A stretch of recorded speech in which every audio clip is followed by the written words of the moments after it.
Hello everyone, and a very warm welcome to another stream with me, 320 Sim Pilot.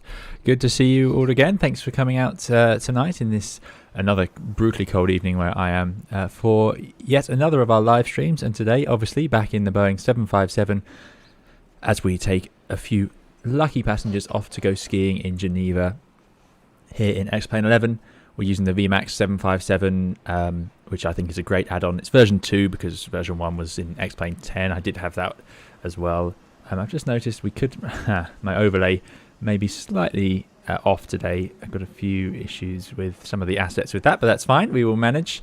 So welcome. Thank you very much for coming along. As always, let me know how the audio goes. Every setting seems to change whenever I jump between airplanes and change around in the stream. But we're here in Bristol. Nothing too exciting about Bristol. This is default X-Plane 11. But what is interesting here, very short runway for a 757, I suppose, 2,000 meters.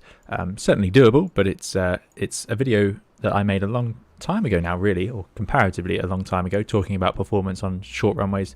So we're going to blast off in one of the most overpowered airliners of its generation, possibly of any generation, the 757-200 with these huge Rolls-Royce engines that we also recognise from the 747, just two of them on this one. So yeah, we'll have no trouble getting out of here. I see a few others have come along. Excellent. Thanks for joining in on the flight, everyone. And I will jump into the chat. Let me just make sure I've got that set up right. So good to see you guys. I put the route in as a pinned message because I meant to put it into the Discord, so apologies for that. But Chickpoint, good evening. Hope you get dinner done in time. Alex UK says, wondering about the new landing challenge. Yes, so in Microsoft Flight Simulator, I think the current landing challenge is in the A320. I have not tried it. I hear you can't try it using the fly-by-wire mod. Is that true? I don't know if that's true, but I haven't tried it yet. I'm sure it's difficult every time any of the challenges in those default aircraft are, so we'll give it a good go. Yeah, excellent.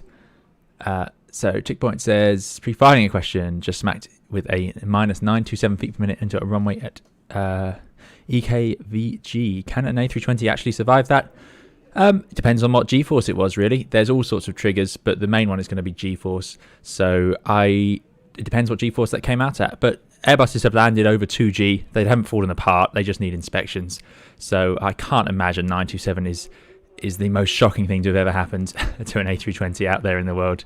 Remember, there are thousands of them flying around every day in all sorts of conditions.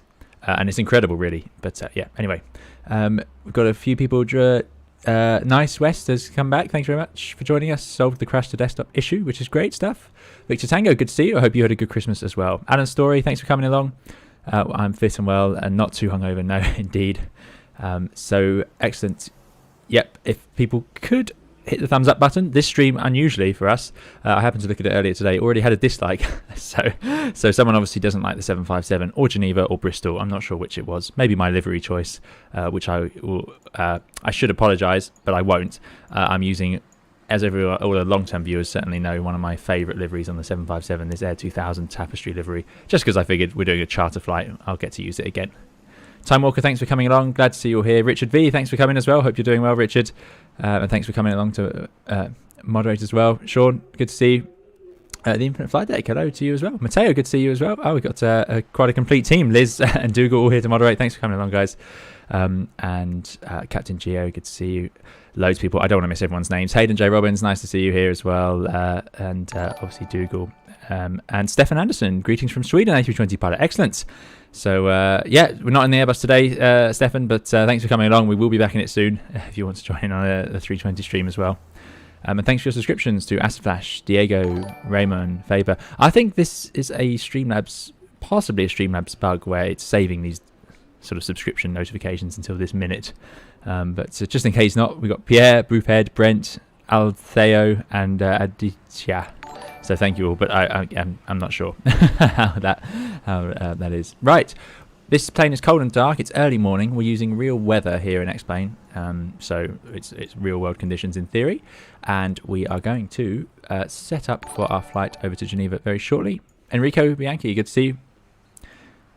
Most people would fly EasyJet A320 to be frank. There we go. I'm not sure what I missed there. XVLP. I'm glad you like the 320 tutorials. Currently learning the Toliss 320 NEO. Fantastic. Loads and loads of videos on the channel about that. So I hope you enjoy it. And yeah, it's great fun. So, low overcloud, gloomy sort of day here. That's typical in the UK at this time of year. Just a bit cold and miserable.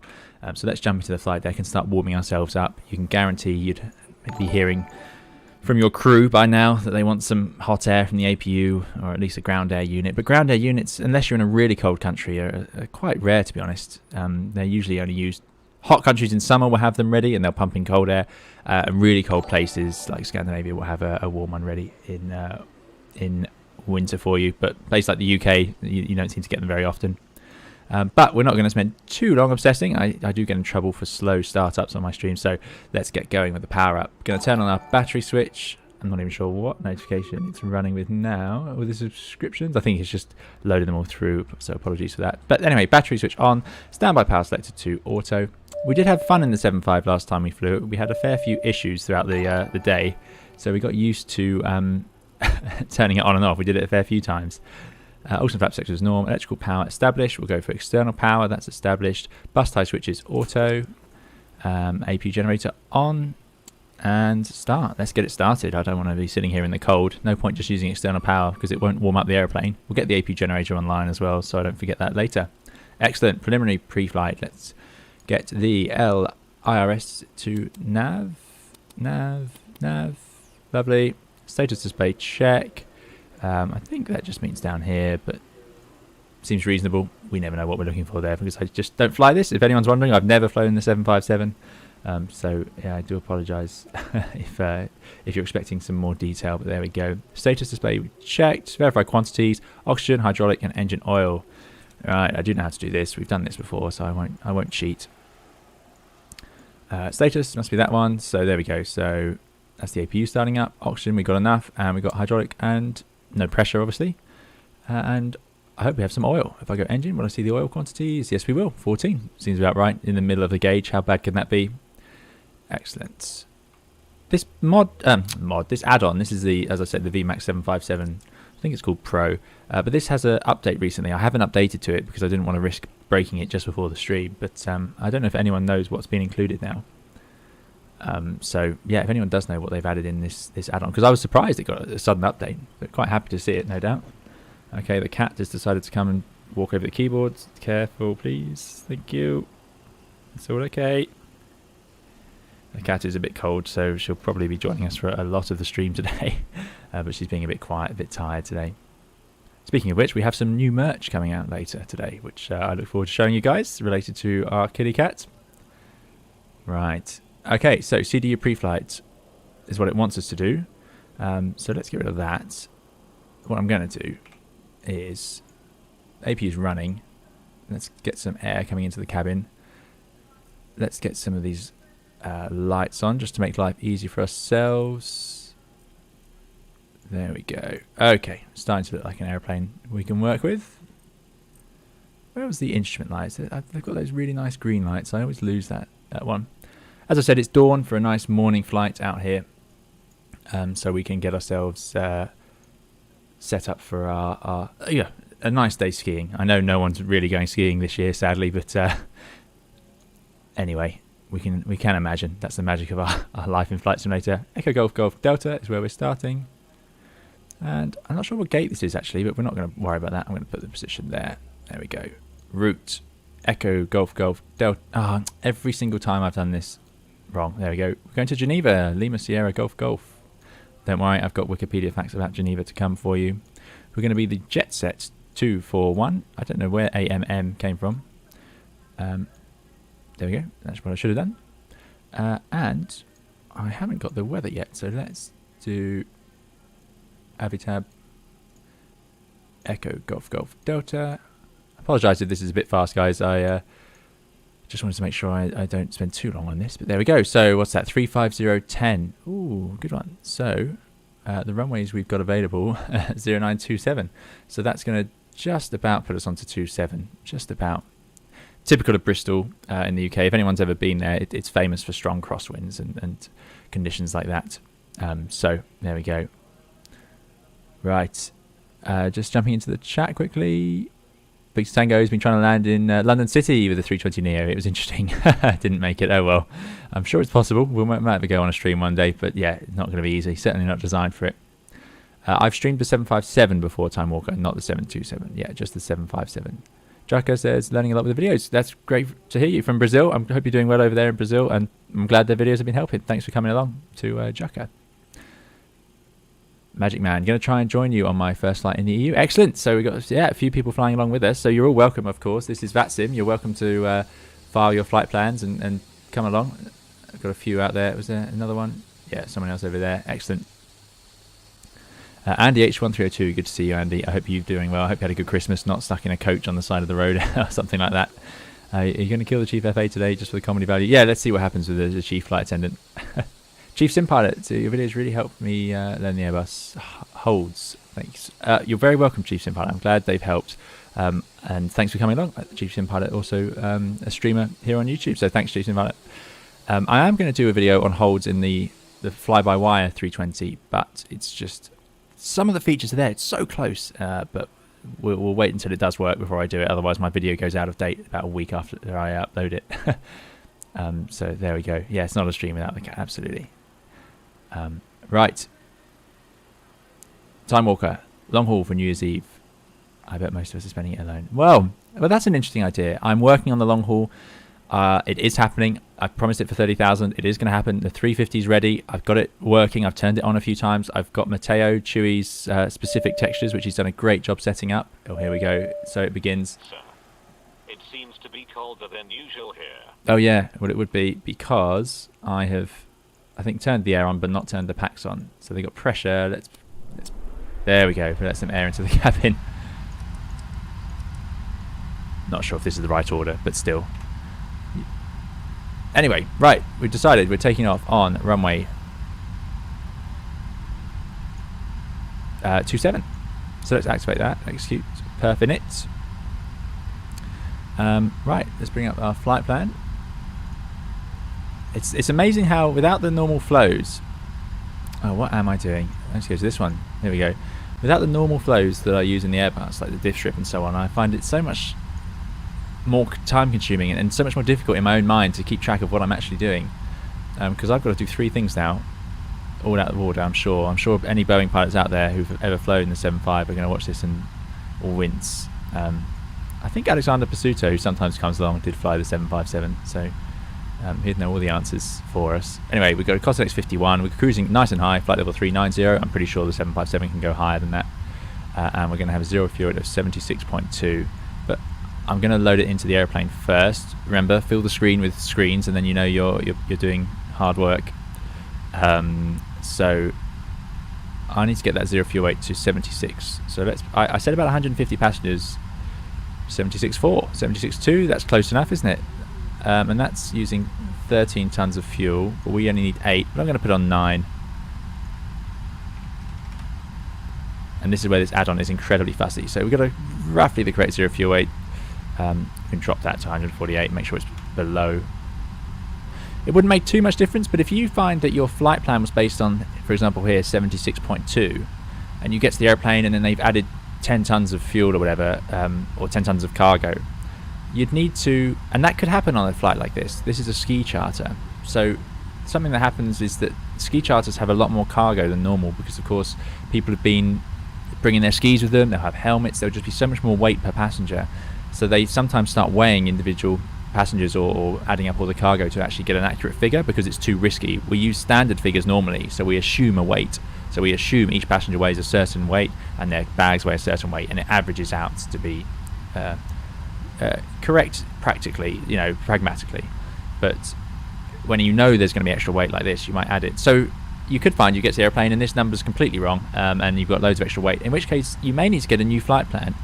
They sometimes, and I don't use these in my real world flying, this format, this default Lido, this is called the Lido format. It's generated by Lido flight planning stuff, that's terrible, flight planning systems. But they will often include, there you go, weight change. So up a ton, you need to add 30 kilos of fuel for your trip fuel. If we were to cruise down a flight level, we would need to add 6 kilos of fuel. If we wanted to go slower, we could save a bit of fuel, minus 193. So you may need to start accounting for that, and you may even need a whole replanned flight plan. It may not be good enough to adjust it with those corrections. It just depends on policy and how bad the difference is. Anyway, so there we go. So I'm sure I'll get in trouble. No, it's actually working. Yes. Usually with this add-on, it shouts at me and says, no, you can't Can't have all your stuff. You haven't got the doors open. So there we go. Oh. Alan, it has 2 commentaries running apart. Is that still going on, Alan? Let me just see where I could be getting that wrong. I'm not sure. I do apologise. Turtle Kite, good to see you. Thanks for coming along. Swiss, yeah, we are going to Switzerland indeed. Shot in the Dark says, it's X-Plane. Sorry, yeah, we'll be an X-Plane for the joy of flying all the different airliners. But yeah, absolutely. Right. Yeah, let me know if you are getting a repeat of streams. PACs are PACs air conditioners. PACs are, yeah, effectively. So we take air from the engine, or the APU in this case, the little jet in the back, and it goes through the pack, and the pack is called an air conditioning pack. And it needs air supplied to it, and then it can cool it down and put it into the cabin at the right temperature. And that's how we control the temperature. Right, here we go.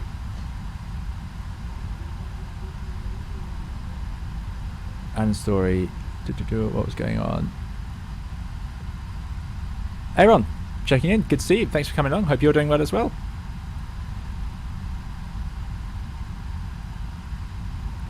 Right. Yeah, let me know if the audio is repeating itself. I've had stranger things happen. And sort of said, okay, great. Oh no, I'm in trouble for something else. Sir, we are freezing back there. Why? Please do something. Oh, I know why. Wow, this must be a dynamic stream to watch all these screens. So we've turned on the air, but we need to actually set the temperature. There we go. Put that to auto, and then it'll stop complaining.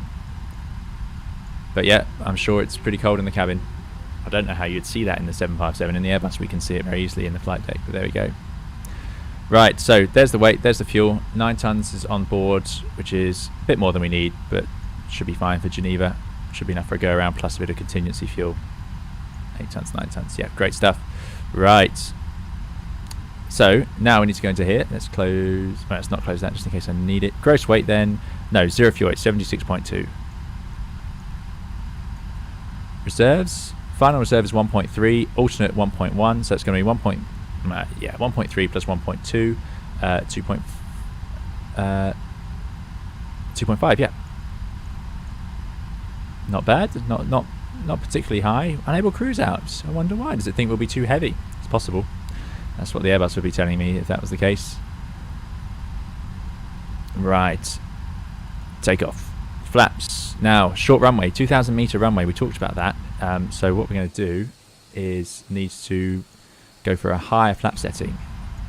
Now, I did know I can put the 30 CG in. Let's do that and get that ready. We don't need a position shifts. Got gross weight 85.2, which is about what we planned on. 84. Could be got extra fuel. So what are the flap takeoff settings in the 757? Who here knows? Hands up. I think we can go up to 20. I think we can. It's taking it. It's giving us speeds nice and low. So there we go. Pre-flight complete. Well, it isn't, is it? Because we've not done anything really. So let us carry on.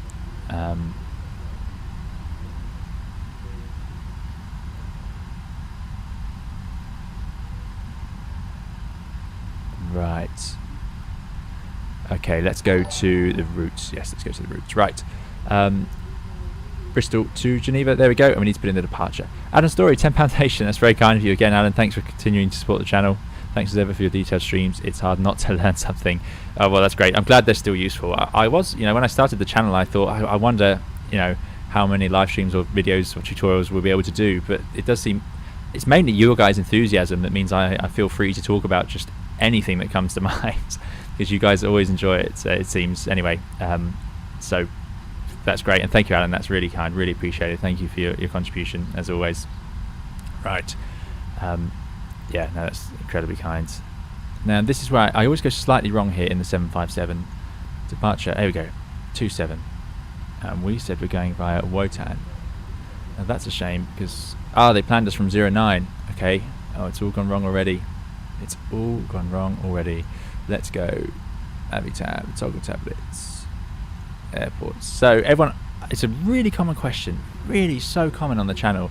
And I'm not surprised, because it was my biggest issue when I was playing Flight Simulator, but I didn't know how to fly, was how do you know which SID and star to do? And the reality is, sometimes it is literally, what I'm about to show you is not far from what we have to do. I'm going to have to go to my departure charts. I know I wanted the Wotan departure, but that only works from 09. But I can look on here and I can see Badim. So I'd go to air traffic control and ask them at this point, but because they can usually tell you in advance, they'll know roughly what's in use. But there are airports where this happens. So the Exmoor will be a southerly departure, so that's no good. We don't want to go southerly.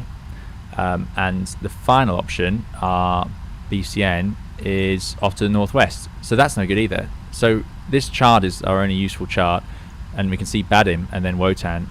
So it's a bit of a messy solution, this, but this is what happens. Some airports don't have departures that finish at the same waypoint. Heathrow is the same, going northerly, and there's loads of airports are like that.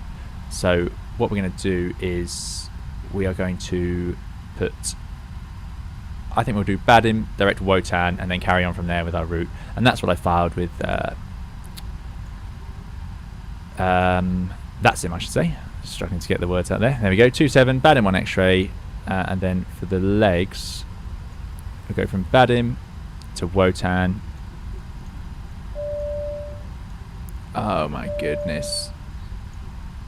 Sir, it is very cold in the cabin. The passengers are unhappy. Oh, there's the temperature. Yeah, the passengers have boarded, so we do need to try and sort that out.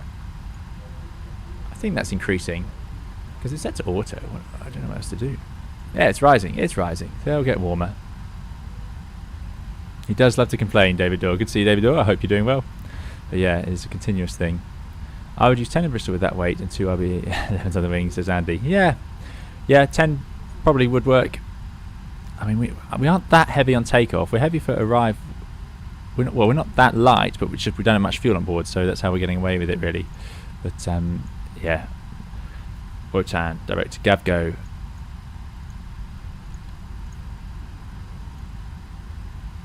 Lima 18. Oh, how do I do that? Why can't I set an airway?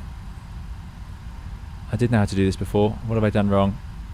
Is it legs? Is it route? There we go. Direct to Wotan, direct Gavgo. Then Lima 18. There we go. I was using the wrong page. Matteo Chewy, £5 donation. Incredibly kind of you, Matteo. Thank you very much.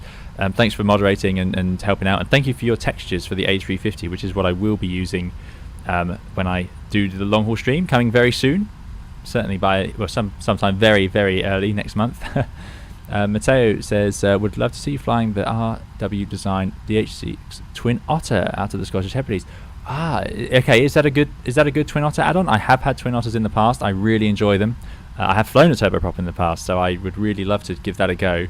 So thanks for the tip, RW design. I will have a look. There's a big sale on at the moment as well. I know on Steam anyway, actually, but maybe not the X-Plane All store. But yeah, Twin Otter would be great fun. I'm sure we could find something fun to do with that up in Scotland, definitely. Right, it's not happy with Gavgo Lima 18. I don't understand why. My database is slightly out of date.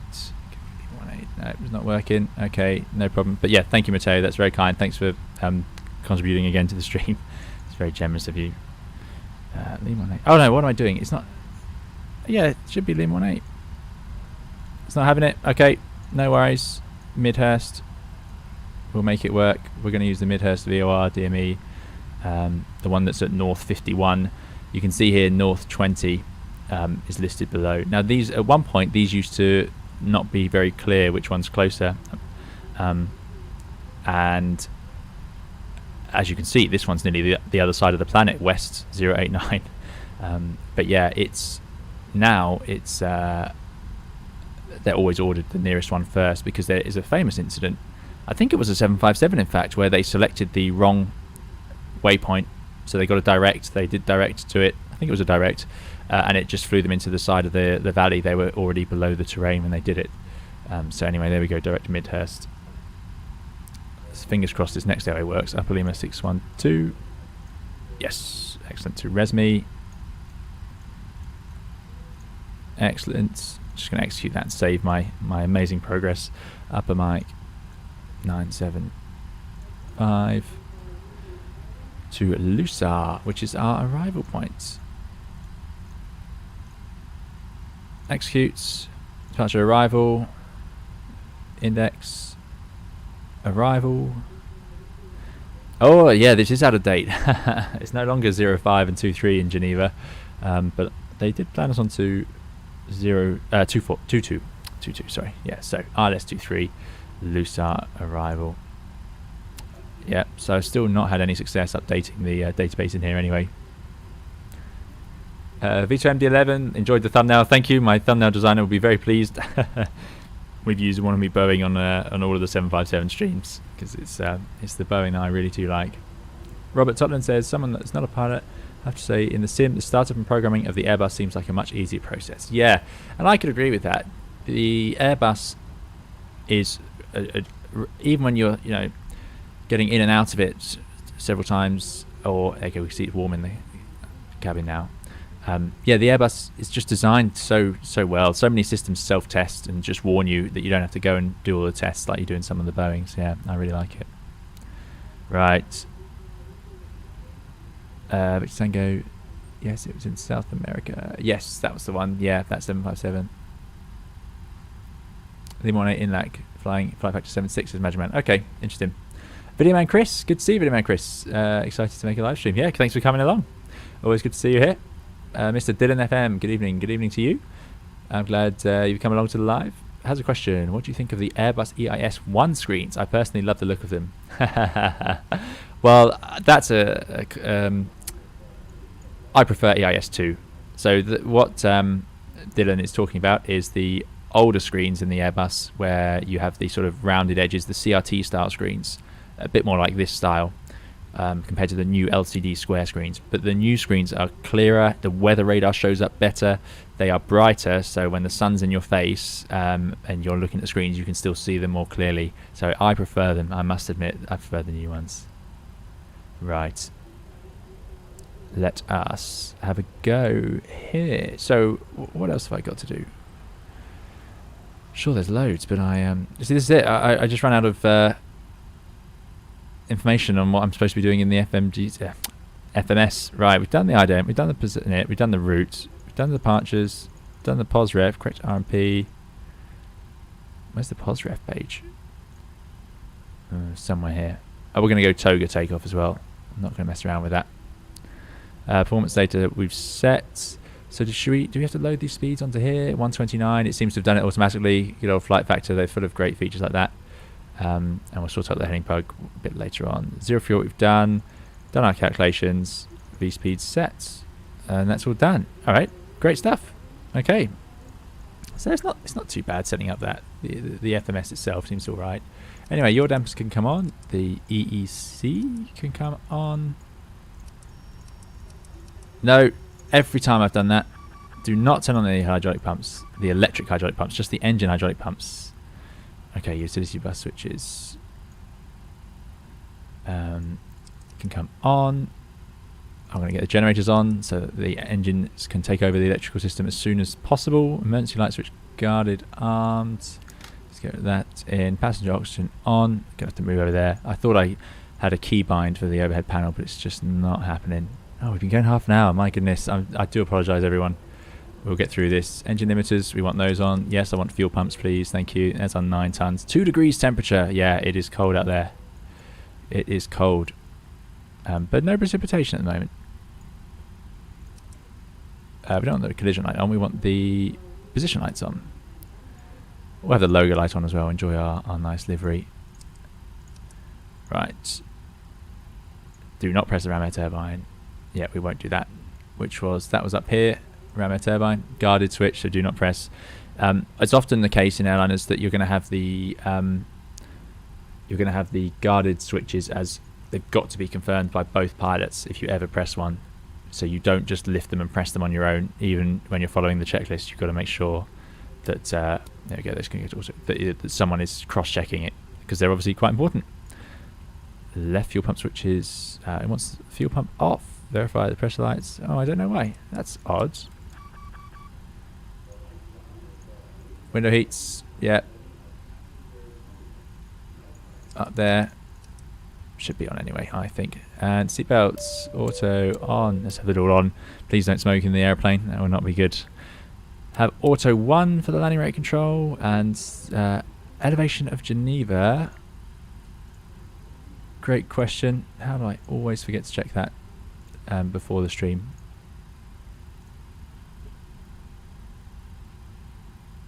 How do I do that? It is possible, isn't it? How am I supposed to... There we go. Right. LSGG. Okay. Airports.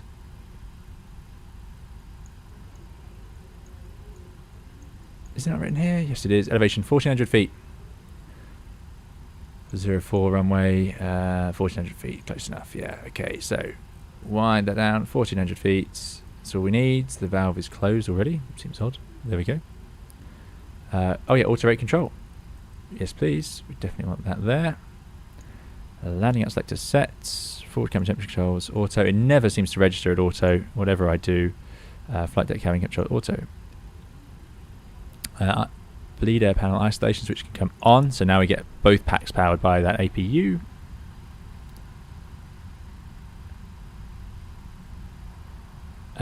And flight director switch comes on. Here we go. Finally, we're nearly there, guys. Nearly there. Flight director switches come on. Field DME auto. It doesn't seem to work until the engines are up and running. Test the oxygen. Get that nice noise. Very satisfying. Oxygen pressure we did check earlier. Flight instruments check. So altimeter. It is a really low QNH today in Bristol.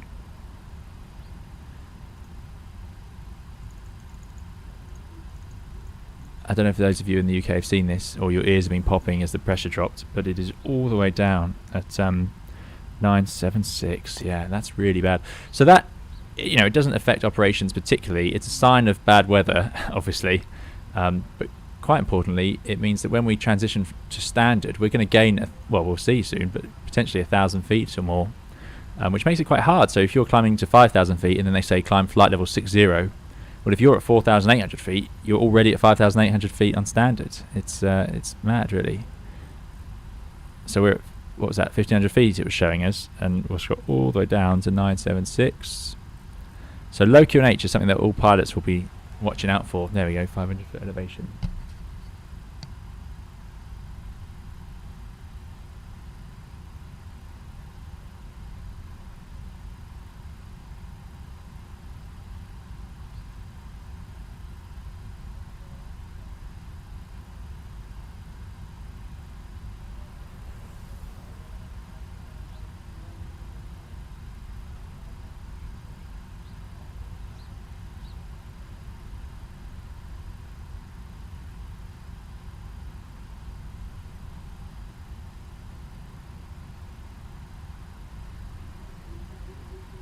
Sorry guys, sorry about slight technical issues on this end, but I am continuing to work on it.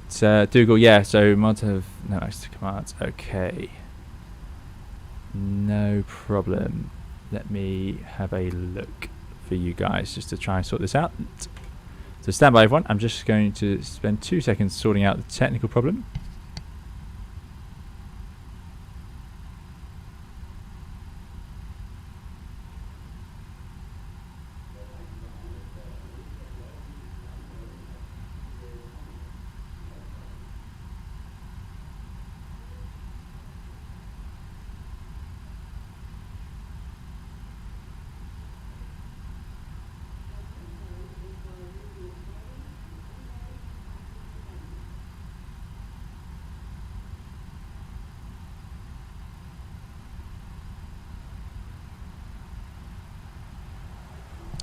Okay, sorry about that guys. So yeah, a few technical problems here.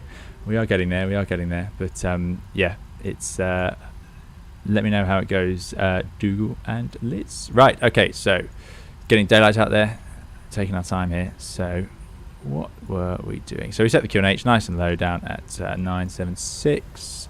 If I press this little screw here, it should send it over to the other side, which it has. Good, that's now on the right QNH. Good stuff. And I think we're getting there. So flight instruments. Yeah, look at that. It is good. This add-on. It does just make life so easy, especially when you don't know what you're typically looking for. Okay, let's go to status. Last little bit now. Just getting the last bits ready. So status page, computer, select to auto. Don't know why it's always set to left by default, but there we go. Auto thrust reference selected to both. Decision height selector check. Terrain switch, so that is down here. This is our little EFIS control. So I'm going to set it to, let's move this over here. We'll have that onto map. Wind up the range a little bit. And I'm going to have terrain on. Decision height we'll just set when we get underway. Don't really know what it is at the other end yet. Not too worried. HSI traffic. Yep, let's have traffic displayed. TCAS is off. If I press it again, what happens? Yeah, traffic is displayed. HSI left VHF comms panel. Well, we'll sort that out shortly when we talk to air traffic. If there is air traffic, I'm not sure there is. Let's get rid of this armrest. But we're going to listen to VHF1 and transmit on VHF1. That's all we need for now. ADF, engine fire panel, engine fire switch. Yeah, so again, I won't spend too long on this for you guys. RLS panel, must remember to tune the RLS when we get to the other end. That'll be the classic. AP fire switch. Right. Okay, let's go to normal. So, pre-flight oxygen is tests. We did test it already. Pressurization auto. Flight instruments test. Parking brake on. Fuel control switches are at cutoff. Gear pins removed, so the gear should come up before start. Fuel check. We've got 9 tons on board. Passenger signs are set on and on. Windows locked there, locked there. MCP. So let's just finalize that departure. So does it have a stop altitude? Routing altitude. We're going from 27 Badham on X-ray. Climb straight ahead. Cross 4.5 IBON, 5.2 IBTS. At or above 3,000. Max 6. Turn right. 088. Track intercept 217 radial. Inbound at 6. So 6,000 feet. That's what we're going to go to. Put that onto the MCP. Mode control panel, I think it's called. Let's put the heading 270 for takeoff, as that's where we're going to start with. Okay, I think that's good. There we go. Auto now appears on here, so it's tuning the 114.0, which is presumably, I think that's Honolulu VOR. Right, good stuff. Just Unicom. Okay, no problem at all.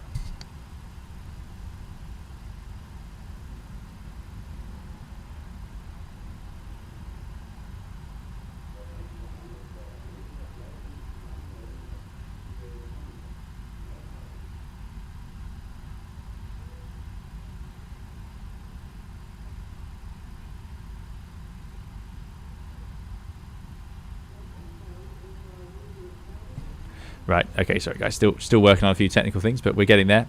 Okay, so that's our departure. We're going to push back. We need to face to the east, taxi out to the west. And we're not going to Geneva. Here we go, here's our parking out, Zulu, and we're going full length Alpha X-ray. I want every metre of that runway today. Right. MCP, takeoff thrust, we're going Toga. Do I need to press anything for Toga? I think if I press that...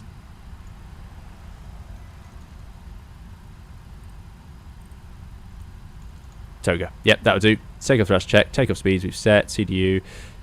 Pre-flight at door. Anti-collision light. Here we go then, guys. We are going. We're getting underway. It's not a long flight today. Flight time around about 1 hour and 20 minutes. So the stream shouldn't run on for too long. Right.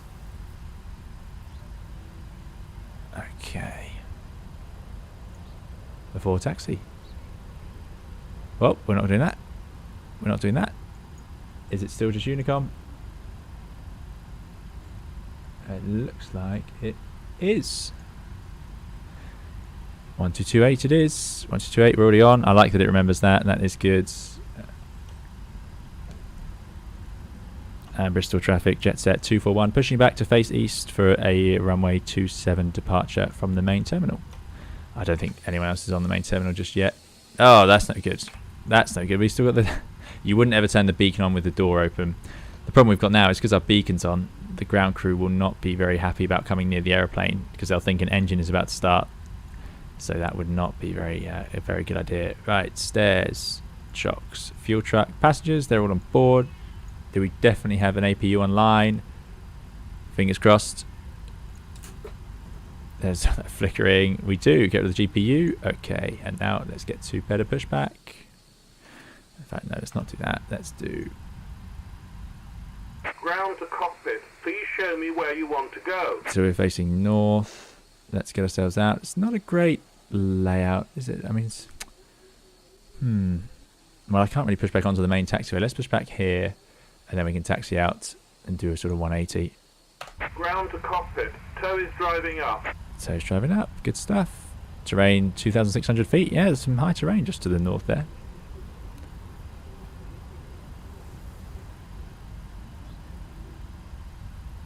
You guys might be hearing chatting and so on in the background. I mean, I think it's the flight factor audio. They have all these audio effects of passengers boarding and things like that. So yeah, it's possible you're hearing the announcements. They're like airport noises and so on. So yeah. Victor Tango asking about VATSIM. How hard is it to get proficient? There's so much good advice on the Discord. I must do a video on VATSIM one day because a lot of people ask that and I still haven't gotten around to doing it. But yeah, it's just, if you go and sit at an airport for a while and just listen, you'll start to pick things up. All doors and hatches are closed, ready to connect. I have got flights where I've had air traffic for the whole flight, so those are probably, you know, if you watch those, you'll just hear the rough things I'm asking for. But you would definitely manage it. Angry Brian on the tug, yes, it's Angry Brian downstairs. So we've got a beacon on. I don't like, I don't like floodlights. It's the one thing that bugs me. I always turn them off. That's... Western Radio, hello, Easy 46 Charlie Zulu is 17 miles to the east, 4,000 feet, inbound for landing runway 27. Ah, we've got an EasyJet on arrival. Tow connected and bypass pin inserted. Release parking brake. Off we go. Starting pushback and you may start engines. Yeah, the tug driver always just appears in front of you on this, yeah. They do have airplane references. I thought so. Yeah, the white zone is for unloading. Yeah, I haven't heard the audio very carefully, but yeah, the film Airplane, great comedy film, features those sorts of PAs and tannoy announcements. Right, let's get the engine started. Dead easy. I can't remember which engine to start first. Start engine 1. Set that to ground. Go to engine. You'll see N3 spooling up. When it reaches 25, we can set the fuel to rich. Sorry, no, to run, not rich.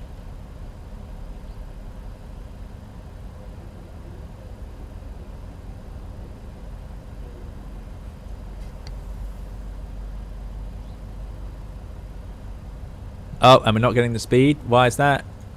I think the isolation valve and the packs. There we go. Because we've only got the APU to give us air to turn the engine. There's 25. So we provide the fuel by turning the master on, and I want to see an exhaust gas temperature rise, which it has, so the fuel is burning, so that's good stuff. Yeah, so what happened there wasn't enough pressure in the system because I was using it to condition the cabin. In the Airbus, automatically it would divert it to the right place. There we go. And let's go for engine 2. Set that to ground. Now, I need the isolation valve open, I think, to get that one to turn. There we go. This is why you should read the checklist properly. I will do Google. Set parking brake. Let's get this thing started up, and then I'll get some of the technical issues resolved. Disconnecting tows. Right. Bristol traffic, Easy 46 Charlie Fuel Zulu to run. fully established. That is a quick miles. startup. I wonder who the EasyJet is landing. Can we see them? Anyway, engine up and running. Good stuff.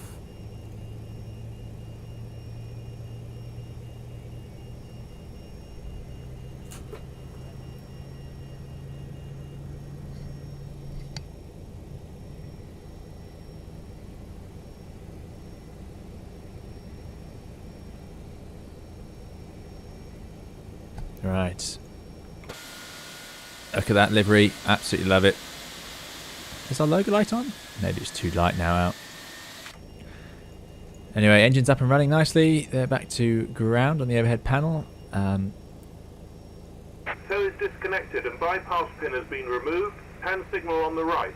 We'll see you next time and have a safe flight. Thank you very much. Off they go.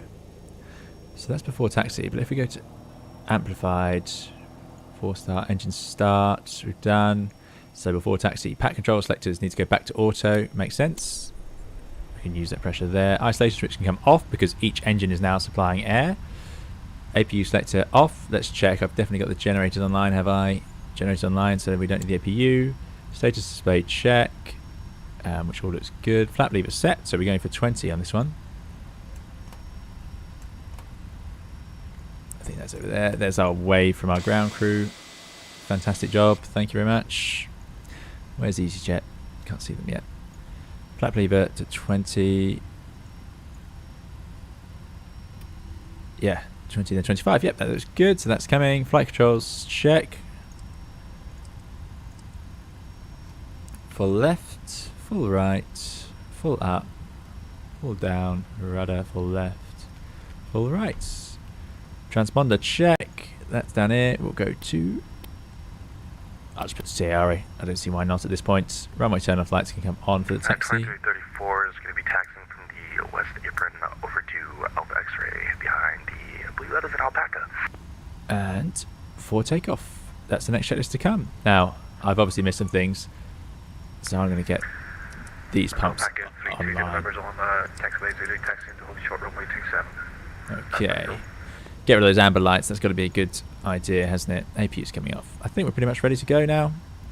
Just jumping into the chat. Fuel pumps are off. Yeah. So the fuel pumps off. It's funny. The fuel pumps off doesn't seem to affect the engine start in this, and I don't think it would in the Airbus because the Airbus can gravity feed fuel anyway.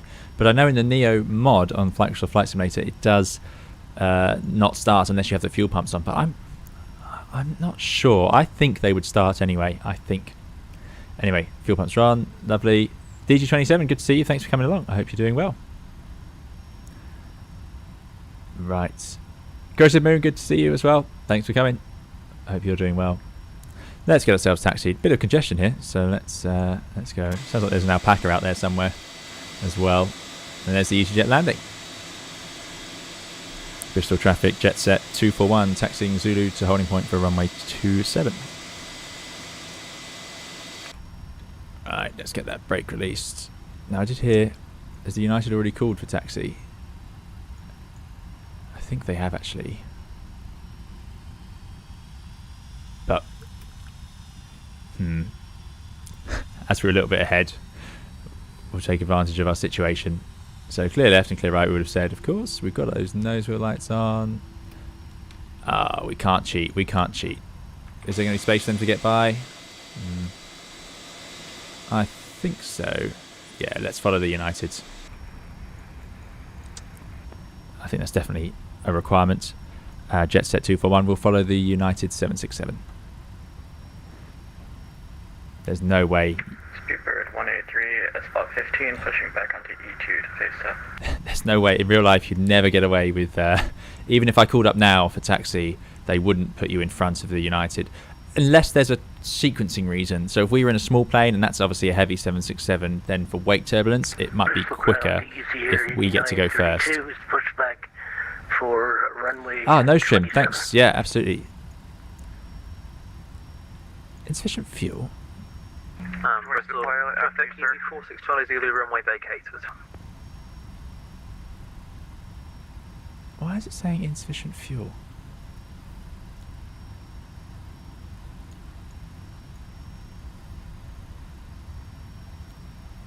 Oh, we've had a few people talk on top of each other.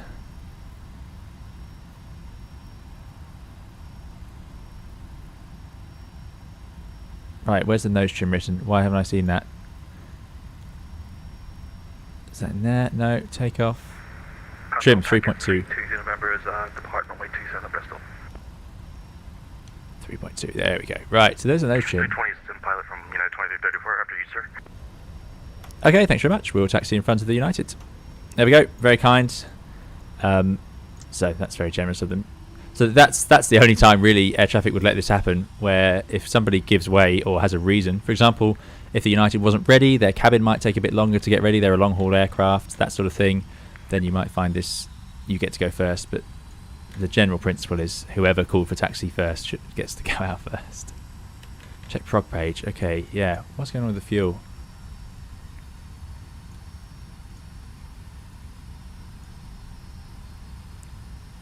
Fuel at Geneva 2.4. That's just about alright. We'll see if we can save a bit. It's very much just about alright. We could have took a ton extra, so I'm not sure where that's gone wrong. That would definitely be something you'd investigate. It's part of most airlines' pre-flight checks to double check where the fuel is sitting. As in, you check the arrival fuel predicted in the computer compared to what you expected. So I expected about 3.4, so a ton's gone missing somewhere. It could be that my route is not quite right.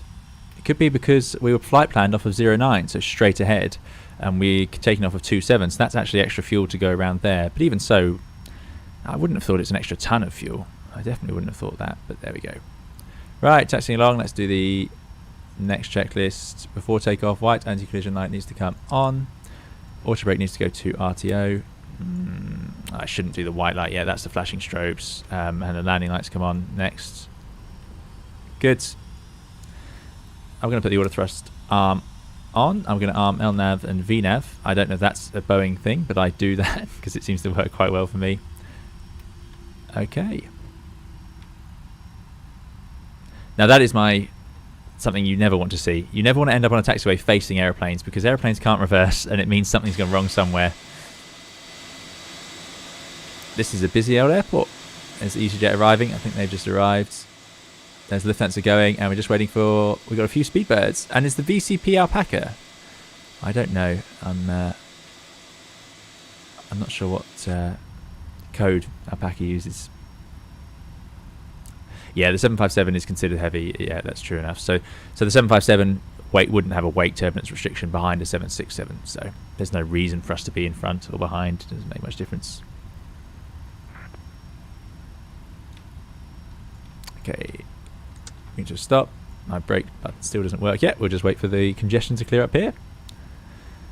7.5 is classified as medium, while the 7.6 is considered as heavy. There you go. Yeah, the 7.5 I think invented the medium class, didn't it? I think it was the first aircraft that sort of... they didn't think it would be quite as bad as it was, but it did have some serious weight turbulence. Bristol ground, this is CC 932, is now taxiing to runway 27 for departure. Captain Bagov, yeah, I think there are a few alpacas around. I certainly know there are on the Discord and so on.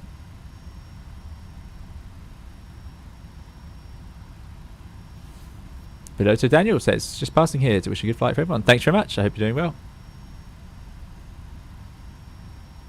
757, yeah, the 757 is famous for weight turbulence. It is famous for it. Some airlines had extra rules about sitting further behind it than even the requirements. I've worked for airlines that have insisted on that before. VCP is Alpaca. Thanks, Dougal. Yeah.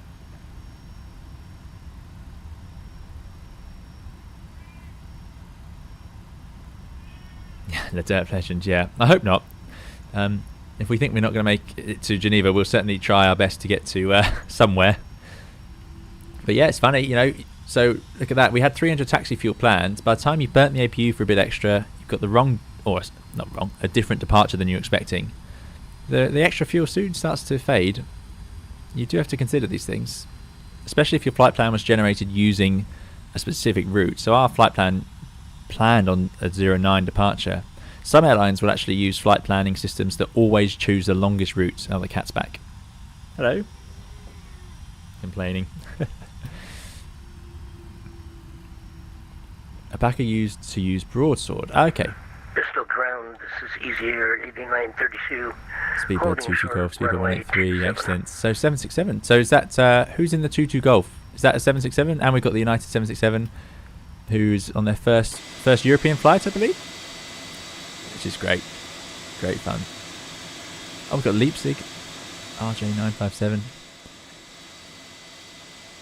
I've had some discussions with one of our moderators about our chances to do maybe a VATSIM group flight as well. It's something I'll have to certainly look into, because I don't want to leave anyone out who don't use still thinks 1.8 now. Easy But we have 46 Charlie contingency Zulu, fuel as well. instructions for gate.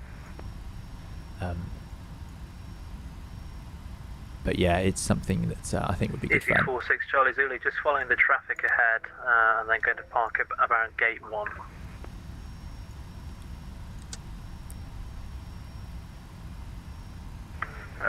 You might have to take gate 2 because I'm in gate 1. I can give way to you past it. This is great. Okay, gate 2 sounds Great good to fun. me. I'll see you up there.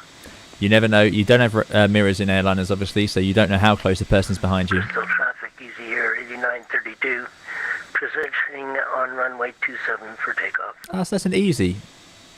Showing up as a Lufthansa, I'm not sure why. But there we go. Speedbird 183 taxiing to runway 27. I'll give way to the easy and my fellow Speedbird 22 Golf.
Oh, I've missed a whole load of talking there. I've muted the microphone. I've done that before.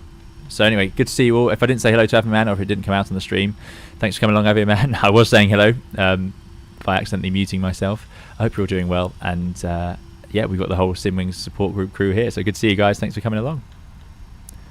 Right, let's announce what we're going to do. Jetset 241 lining up in turn, runway 27 for a departure to the with a right turn out to the east.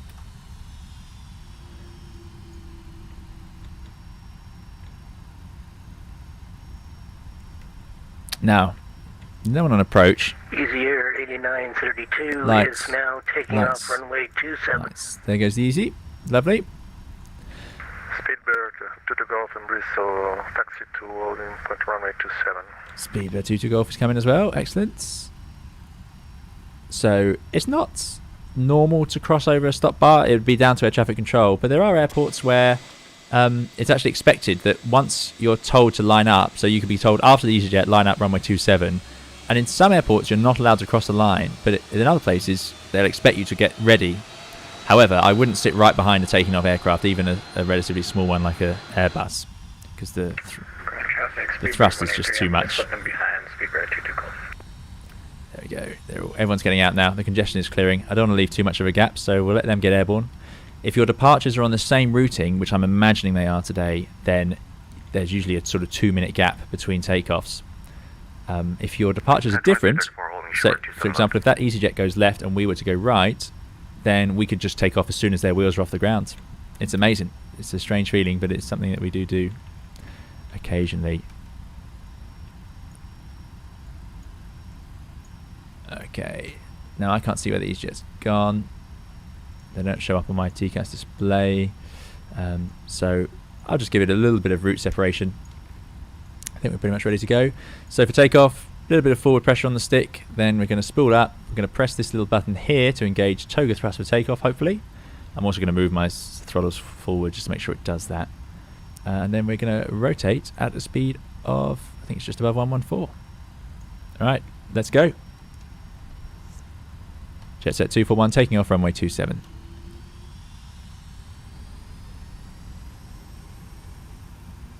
That's stabilised. That one there. Forward pressure on the stick. Toga thrusts. 2334 landing up 27.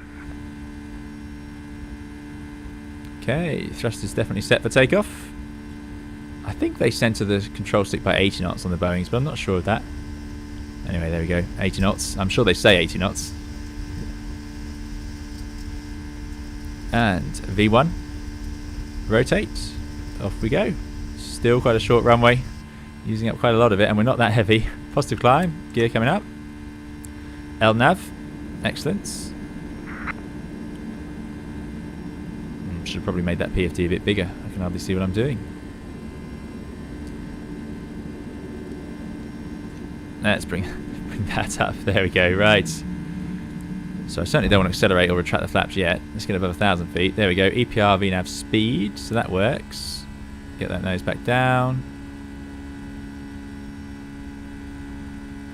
It's quite an aggressive. It certainly wants us to level off. Not entirely sure why. Oh, not quite.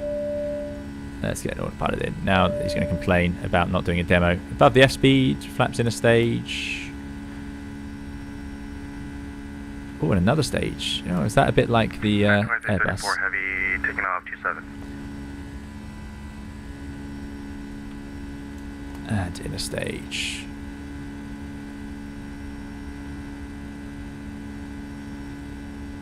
.230 knots. Looks like we can do it clean. Still climbing. Going to go through 3,000 on the way. Excellent. Flaps are at 0. Don't go left, please. Speedbird 2 to go for line up and wait to run 87 in Bristol. So we've got no controller, so let's go up and let's just set our cruise level. Now it said 390 was too high, so let's start off at 340. We'll probably get controlled by London on the way through anyway, because we're going to go right through London. 39, sorry, so let's try 35 initially. Round we go. Ah, you can play the demo and then cancel it and he'll hush. There we go.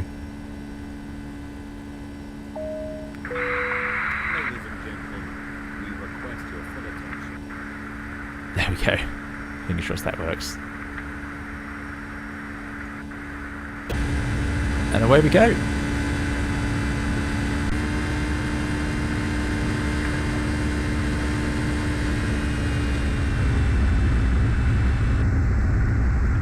Okay, you can hear someone's radio stuck open. So we're getting constant reception, which is that audio in the background. Runway 27. Possibly the Speedbird. Whoever's lining up on 27 is, I think, accidentally transmitting. Easily done. And it's easily done the real airplanes as well. They go 6,000 feet, but we're going to keep going up. So I think flight level change works for that.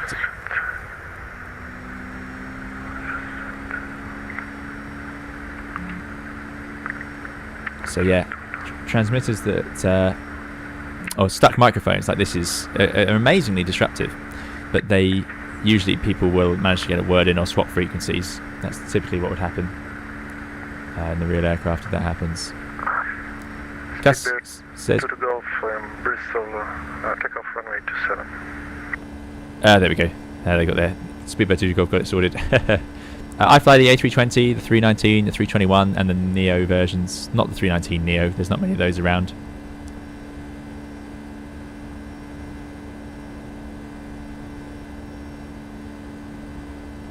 Yeah, Cassius, slow mode is just a stream chat setting we've got running today. So, Thailand, says you should release at 80, neutral by 100. So that's the Airbus way. Is it the same on the 75? Didn't know that. Pretty good. Enrico, Bianchi, good luck. Hoping to join the flight next Explain 11 stream. Excellent. I hope you do. Yeah, we're going to use the whole runway. Yeah, thanks. There's 230 viewers. Yeah, so thanks, everyman. If we could get a few more likes, it definitely helps YouTube. Otherwise, YouTube demotes our channel to the depths of YouTube recommended and so on. So the more likes it does, the better we'll do for the channel. So I'd really appreciate it. Thanks very much. If you're enjoying it, obviously. If you're not, no need. Or you've got the dislike option as well, of course. Right, let's save like progress page. Someone said so. Now it reckons. There you go. So once you're in the air, 2.6, and the Airbus does that as well. You know, it recommends, or it won't include the contingency fuel until you get into the air. So we had planned remaining required of 2.6, which is pretty much our 2.5. So we've got 100 extra kilos, which means we've burnt. We took a ton extra fuel. We've burned a full ton extra so far, possibly to do with the cruising flight level being wrong. Optimum 380, there you go, max 41. So I don't know why it can't manage 390. I think it can. I think it'd have no trouble. But anyway, let's save ourselves a bit of time here. Let's go to Midhurst. That would be quite plausible option from air traffic control. Or is that a good idea? If we're going to go into London airspace, let me have a look. I don't want to go carving through it if they expect us to come in through the flight plan. I don't know. I'm not used to this sort of route. Because there is London airspace out there. I can see all of us setting off on my VATSIM monitoring. Oh, let's leave it as it is. We've got enough fuel, we think. And I've talked about it before. We can actually burn that alternate fuel if we're pretty confident we're getting into Geneva. Just depends on the various different things. So let's erase that direct. Let's not do that. Let's leave it as it is for now. It's not a long flight as it is. Robert Adcock, I'm just ahead of you as Alpaca 320N this evening. Loving the stream. I'm glad you're enjoying it. Robert Adcock. Yeah, so we do have an Alpaca. We thought so, yeah. That's the ADT. Excellent. I can see Speedbird 22 Golf is in the air. Speedbird 183 is on the way. And then we got RJ957. And did we have... Is that the... Where's the United Airlines? United Airlines.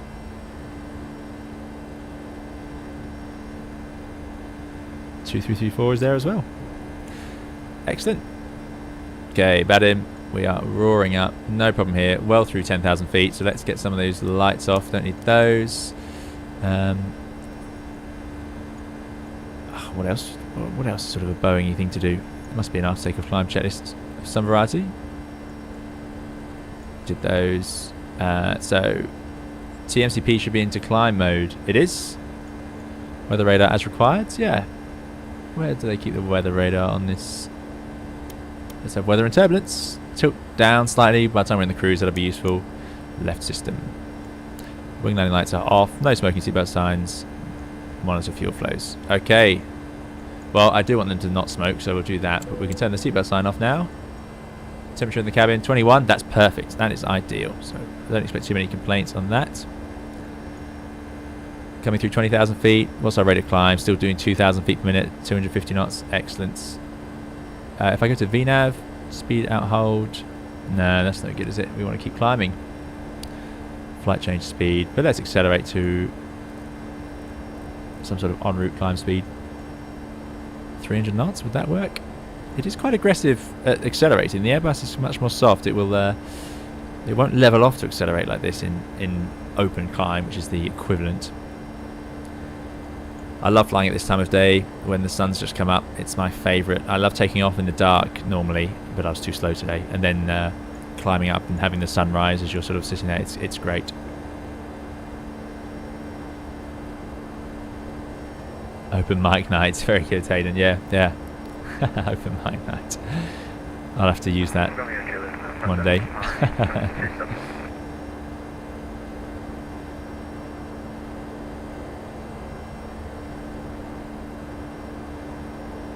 If you don't like the video, push the thumbs down twice. Yeah, exactly. Well, thank you to those who did like it. I can see the likes have gone up. That's very kind. Thank you.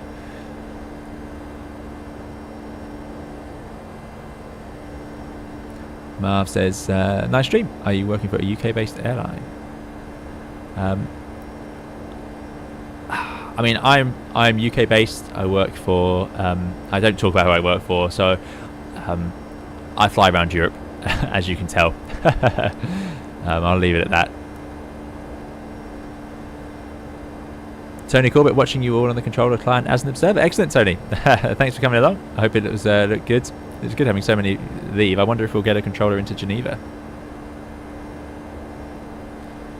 Who knows?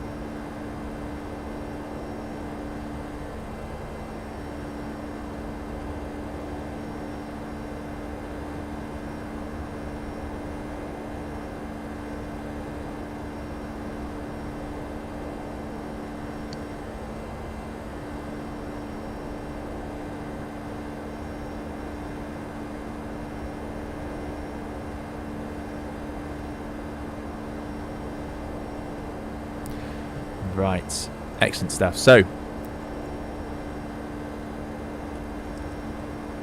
how are we doing down here? all looking good. N2 at 98%. Yeah, fair enough. They do seem to run at higher N1 percentages, and I saw a bit of a flight deck to sim stream where flight deck to sim was talking about this. He was flying the Neo, and he was saying that the percentages seem quite low because they're in the 80% for the sort of the climb.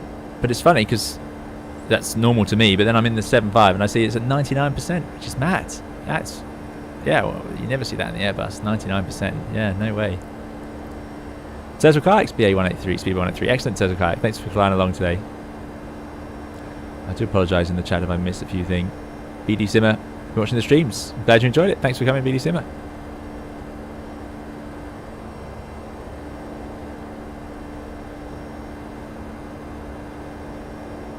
Benny is Geneva ground. Fantastic. We are going to have a controller in Geneva. Fantastic, Benny. Thanks for coming along. If you press M to open the map, momentary lag, you can see all of the aircraft that's spawning. Ah. Oof, that was risky. Oh wow, I didn't realise you could do that. That's great.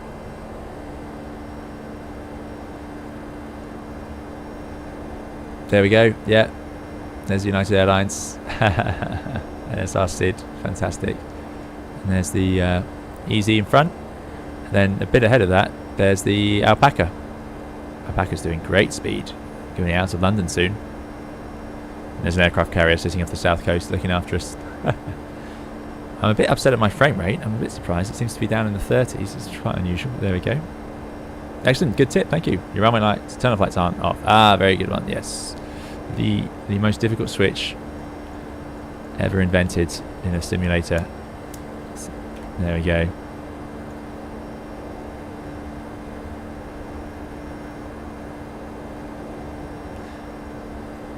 What happens if we call the flight sim now? Yeah, it would be good if they have animated crew coming in and chatting to us as well. I tried in the Flight Factor A350. There's an option, and that's made by the same people, isn't it? This is Flight Factor and somebody else. But anyway, you had an option to show the pilots all the time, even when you're in the flight deck. But the models were not particularly impressive, so I didn't leave those running. They were quite low polygon count.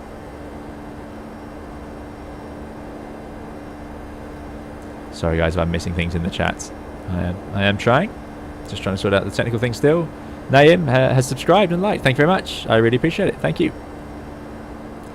S7C, don't you have live weather on? We do have live weather on. Now I've nearly oversped before because it doesn't convert to a Mach number very well.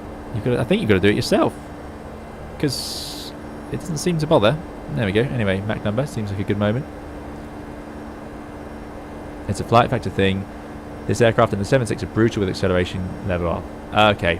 Sometimes it was accelerating. Okay, fair enough.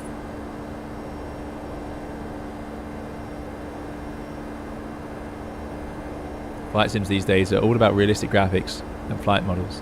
What we really want is the ability to change into our basketball shorts during cruise, says the Derp Legends. Yeah. There are some videos out there, I'm sure, of long-haul crews doing such things. Oh, not basketball shorts, but changing into sort of more relaxed clothes for the cruise, but I don't know how common that is. I've never flown long haul. Certainly not on short haul, it's not going to happen. The uniform is fine. Ollie Bell says, first time stream watcher, good work. Been watching your other vids on the 32NX for FS 2020, which have been a real help. Great to hear it, Ollie. Thanks for coming along. I'm glad you enjoyed those videos. More to come. I'm still working on Go Around and a few other videos in A320NX. I believe it works now with the latest mod version, development build, so I will be trying that soon. Time Walker says, I watched Uganda Airlines got their new 330-800 NEO delivered this week. Yes, Airbus released a time-lapse of it, which was pretty cool, I thought, where you could see them building a 330 NEO. Puna says, can you make a video about how to use weather radar on A320? I hope you can read my comment. Puna, that it's something I'd really like to talk about.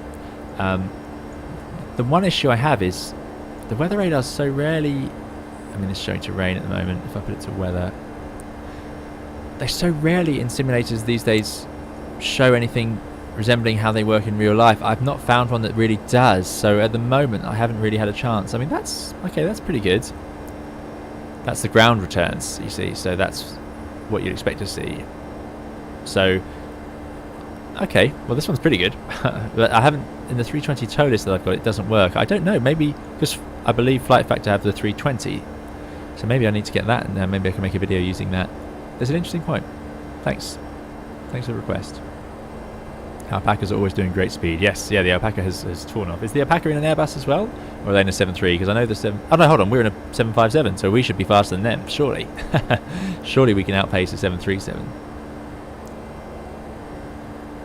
Are you showing live real-world traffic or live sim traffic, says Robert. This is X-Plane 11, so that traffic is all in VATSIM. So it's all other people flying their flight simulators online. There's speed out capture. So... It was progress page, was it? Was it cruise page? Cruise out 3.9. LSGG, yeah, go 3.6 now. It's possible that the computer, that's another thing that happens. The computer might have been predicting that we'll stay at 6,000 feet for a long time. It might think we'll fly the whole SID at 6,000. That does sometimes happen.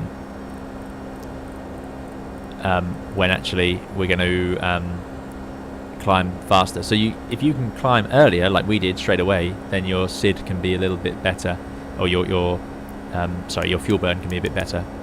So it said maximum 4.1, so let's go to 3.9. I don't see why not. If I go to VNav, EPR VNav speeds, up to 390, please. Hayden J. Robbins says, have you looked into the new VR functionality of Microsoft Flight Simulator? Reviewers say at times it's spine-tinglingly real. Wow. No, I don't have a VR headset. I have the PlayStation VR headset, sadly. There's no way to plug that into a PC. So I have not tried it.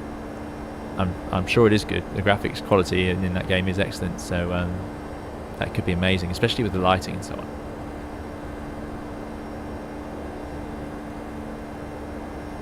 No problem, Marv. No problem at all.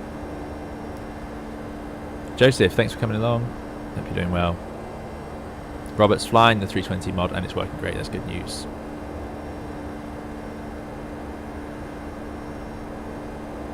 The Alpaca is flying the 320 tonight. Okay, excellent.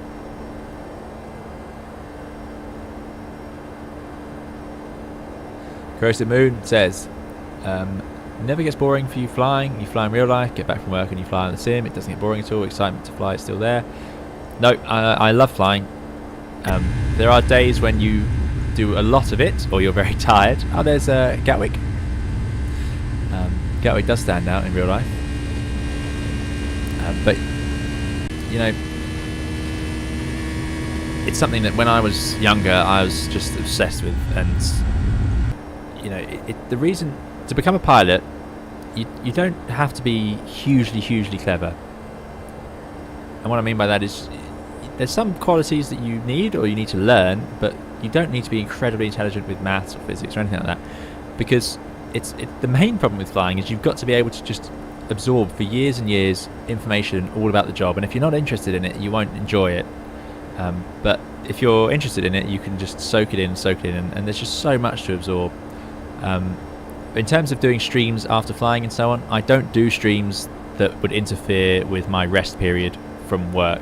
So I'll be clear about that. So what I mean by that is I don't come home from work and stream. I wouldn't stream before going to work, likewise.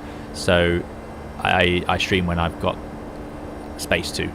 And that's part of the reason why I haven't done my long haul stream yet, because what I can't do, obviously, is I absolutely would not stream 12 hours and then go to work soon after. Obviously, I can't do that. I've got to manage my rest properly. It's my responsibility. So what I like about doing these streams online is that this is a whole community that comes and chats about it. So no, I don't find it boring to do it at work and do this. Not at all. And the magic of Flight Simulator, of course, is that I get to do stuff that I don't do at work. So I'm here flying a 757, which is something I would have loved to have done. I doubt I'll ever get the chance to do that. So I get to enjoy learning a plane that I really wish I could have flown. And sort of experiencing a bit and chatting with you guys about it. So yeah, it's great fun for me. The Mr. AJT says, got the Flight Factor 757 for Christmas. Quite a steep learning curve compared to a 319 and 350 and even the 73. Watched the first 75 video back from June, which helped me learn along with you. I'm glad it helped. Yeah, for me, compared to the 7.3, I think this is a lot easier. A lot easier. And in fact, I tried the A300 and I found this much easier. I just think it's labelled really nicely, and yeah, but there is a curve to it. There is, of course, with any new airliner. There's so many little details. I mean, I can't possibly pretend I actually know what I'm talking about with this airplane. I'm very much just going with what works for me.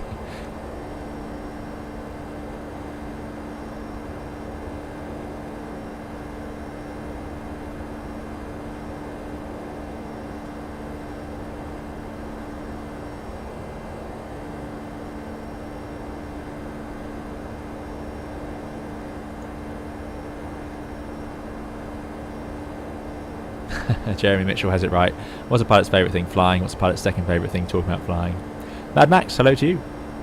Ben Maud, I'm glad you enjoyed the videos. You're very welcome. Thanks for coming along to say it. It means the world to me, so thanks, Ben. I'm glad you enjoyed them. Ralph B, you're very welcome, Ralph. I love it. It's just great fun.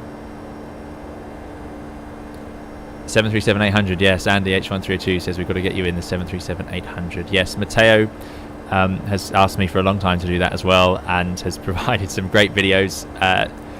I just haven't got round to it for various reasons, which is terrible. I must do the 737. One reason, I mean, I would, if you guys want me to do it, then obviously that's something I would enjoy, because it's an airplane that could be around. It could be a big part of aviation short haul soon. It's particularly with the MAX variant being around, so the chances of flying it are there. But also, if you guys want to see me fly it, then that would be great. I haven't jumped at the opportunity just because I thought perhaps you guys have much more experienced pilots to stream the 737 for you online, so I didn't know if you guys would be interested in it or not, but I'm sure it would be interesting for me, definitely. So it's definitely something to do. The reason the 757 was the first other airliner I flew on this channel live. So I fly the Airbus, and then this was the first one I did after that, and that's simply because of my obsession with the 757. Just levelling off then. I think I've got a better view than that. There we go.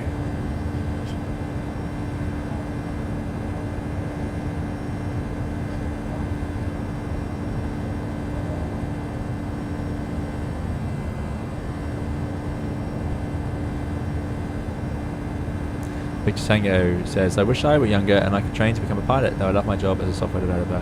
Well, you know, there's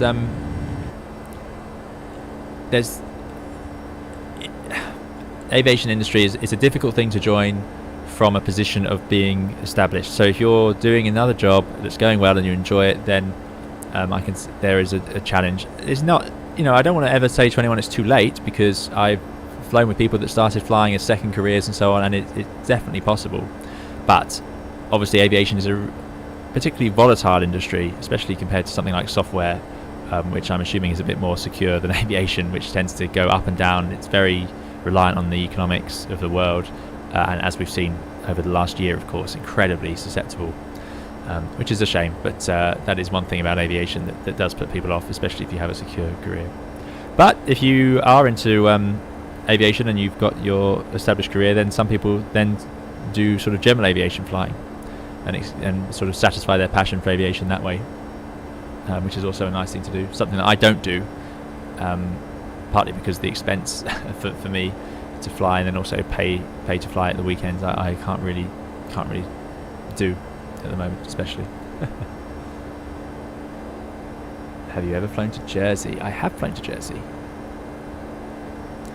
Chief Sim Pilot would love to see you fly the 7.3. Okay, the 7.3 is getting votes again. I must do that. 350 is next, though, I must say. The 350 will be next.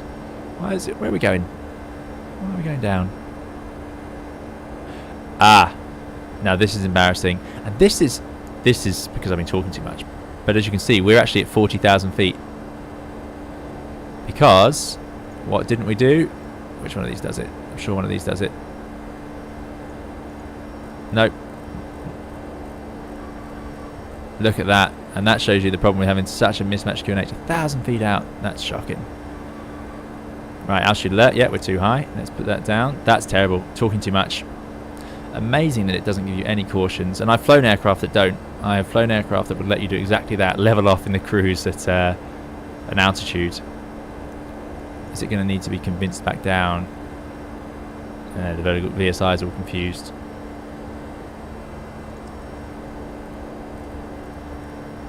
Right, vertical speed. Let's see if it captures. Because there should be a captured mode. Let's find out. That would be an outbust and a report. You definitely have to report that one.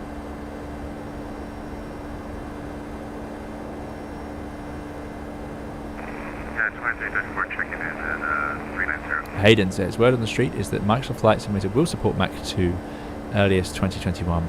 DC Designs are working on the Concorde. Wow, goodness me. Yep, that would be a challenge and a half, but fantastic. Good to see them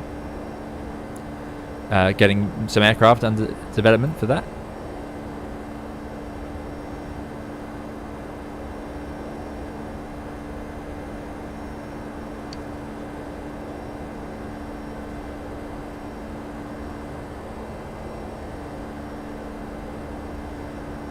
Yeah, Dougal knows someone who is 47 and now first officer. Yeah, it happens. It happens. Just depends if it's what you'd like to do. Yeah. The initial cost of starting flight training as well is pretty outrageous. Yeah, it's pretty outrageous. Ghostly Damon says, I've started learning the Zevo 7.3 in X-Plane. It would be great to see you take a shot. Yeah, there we go. Okay, it's becoming definitely a reality. I've got to get to face Chris Williams, another software developer who always wanted to fly but never did. Good thing we have the Sims. Yeah, and it's never too late, but also there are other ways to satisfy aviation, especially as of course this is flying for work, whereas if you do general aviation you're flying purely for fun. So you can have good fun with that. I do miss the days when I got to fly small aircrafts and fly them on a nice sunny day, go flying. Now will it level off? There it goes, out capture, fantastic. Cat's leaving.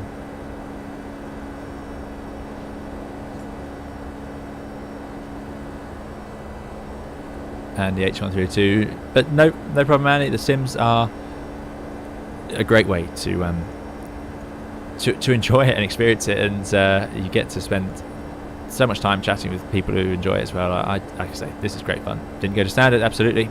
Yeah. Now I'm about to get to your messages. I'm running behind. I'm about to get to messages that reveal my big mistake today. Victor Tango, settle for PPL, fly jet as expect. Yeah. Richard Bryce, what are you using for a joystick? I'm using the Thrustmaster HOTAS 4. I'm sorry, I'm supposed to put that into the description. I haven't done it yet. I have the HOTAS Warthog as well, which I use for DCS. I haven't set it up yet for X-Plane. I'm too scared to sit there and go through all the controls again. That's the Flight Factor A350. I'll be flying Aviation Adam, who says it's quite easy. Good stuff. Chief Sim Pilot forgives standard bugging in the chat. Yeah, no problem. Well, that's my fault. Yeah, no, my fault. And it's a reality in real life. You've got to manage distractions. Luckily, there's two of you as well, so hopefully it wouldn't come to that.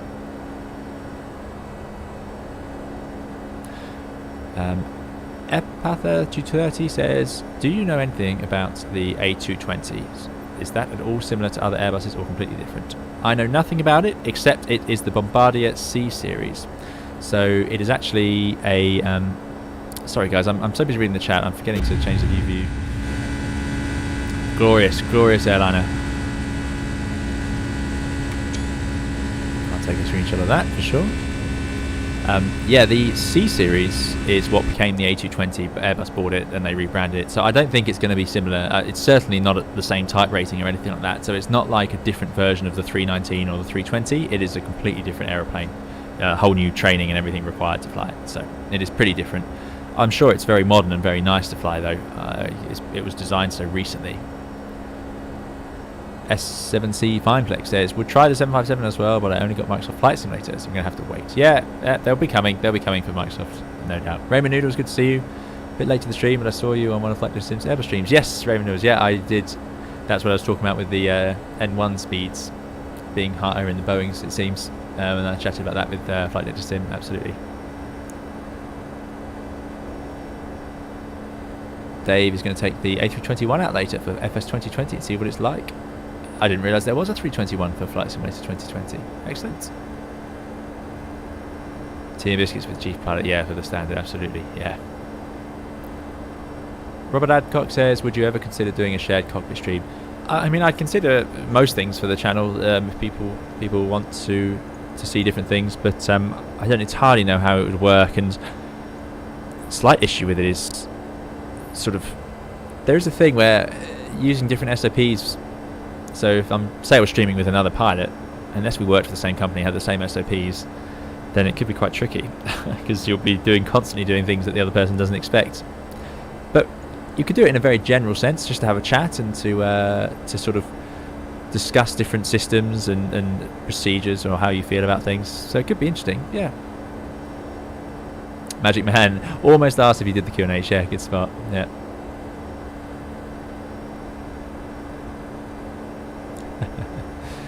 Oh dear. Right, sorry, I'm way behind on the chat now, guys. I have been a passenger in the A380. Video man Chris asked if I've been a passenger in the A380. I've been looking at pictures and the inside of those planes are massive, like hotels with wings. Yes, I've been on the inside of one. It did not look like a hotel to me because it looked more like a cinema, I suppose. It's just rows and rows of seats, but it's a lovely plane to be a passenger on. The 380 is my favourite plane as a passenger, purely from the comfort and noise perspective. It's so quiet, it doesn't get affected by turbulence very much, or you don't feel it very much. It's glorious. I really like it, and I'm so sad to see so many parked up around the world. I think it's just a real shame. How much FPS are you getting? I'm getting 36, and that is shocking. I can get normally...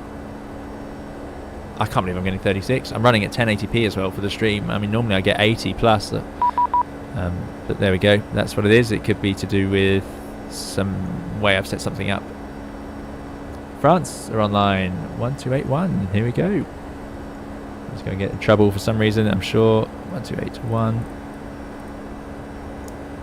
Runway, right. Paris, very good evening. Ryanair 263 at with level 370. Ryanair 263 Hotel Paris, good evening, Roger. Okay. Where am I going? Goodness me, I've been talking so much. I need to make space to write down. 70-80 avec vous. Air France 70-80, Paris Contrôle, bonsoir, descendez niveau 100. Yeah, in France, one of the few countries where they do talk in French on the radio, as you will probably know, which makes it difficult because now I don't know whether that conversation is over or whether they're going to read it back. You can usually get a rough idea. It sounds like that Air France needs to read it back, so I will wait. Andy, 1966, good to see you.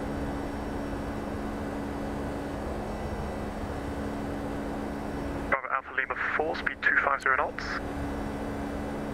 Speed 250. And Bravo Alpha Lima 4, fly heading 170. Checkpoint's doing a group flight, are you, Checkpoint? 170. Landing control quite busy. Yeah, we seem to skip landing control.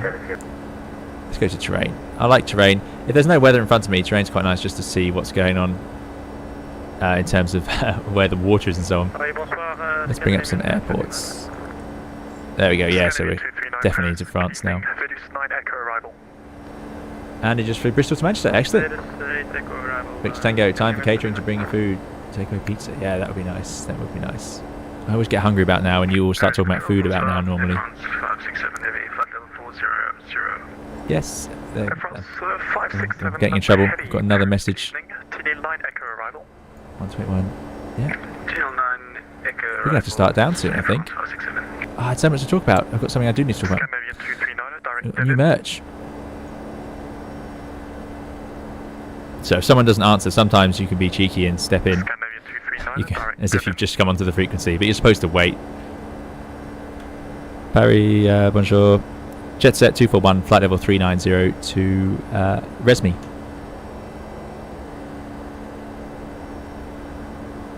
Jet set 241, Paris, good evening, Squawk 1000. Squawk 1000, jet set 241. How many times on the stream have I forgotten to actually do that? So let's do that first. 1000. There it is. Good stuff. Does it show our descent? Do we get a nice little down arrow? How far away is that? That's a mess, isn't it, of a display? What range is that set to? Say again, please. 320, so that is... Yeah, okay, got a bit of time. Okay, good stuff, right. So, I should have done the merch. should have done the Lima merge. 4, descent to altitude 5,000 feet.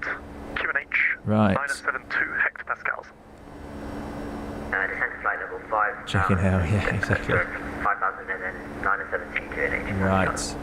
So guys, what I wanted to talk about, and it's a good job the cat made appearance today, because we have a new t-shirt available on the Teespring store. So let me unpin that message. And let me pin the merchandise. If possible, yes. I'm sure there's a way to set standard on this airplane. But anyway, there we go. So hopefully in your chat, let me just check this worked. Our new t-shirt is there. So this is slightly different. It's slightly cheaper than our premium t-shirt. It's made of a slightly different material. And this one is themed around the animals of our channel. So we've got the manta on the back, and then on the front, and let me show you. I've got it in the Navi tab. 2678 Paris, good evening, Roger. So there's the back. We've got the manta in large print on the back from our tail fin in the turquoise blue, and you can change the colour of the t-shirt. Like I say, this one's slightly different material, so slightly cheaper than the other one, but the same sort of print style, made by Teespring as well. And on the front, we have stream time equals feed time. Now this is a bad quality photo, I do apologise. The print is a good quality, it's just this was taken in the dark in a rush. But stream time equals feed time, and the picture of our cat. You'll know that that's what our cat looks like if you go to the Discord. In there's a special section for all the animals of the various simmers we have in our community. So that is another option, peeking out of the little pocket on your t-shirts. And there's all sorts of different colours available. This is specifically drawn art by our graphic designer, so there you go. Something else available for you guys if you're interested. Over on the Teespring store. And I think we've also added for American viewers, there is a new sort of sticker, a die-cut sticker of the GSIM-X Manta 321 aircraft. But yeah, new t-shirt available now. Too late for Christmas. But yeah, I think it's quite good fun. I'm quite pleased with how it's come out, and the designer, my artist, the channel artist, has done a fantastic job, I think. Yeah. Right. What speed is it targeting now? Let's just go VNAV. There we go. Let's do that. VNAV path. That seems better. Video man Chris, you're not helping my t-shirt addiction. Oh well. Aim to please.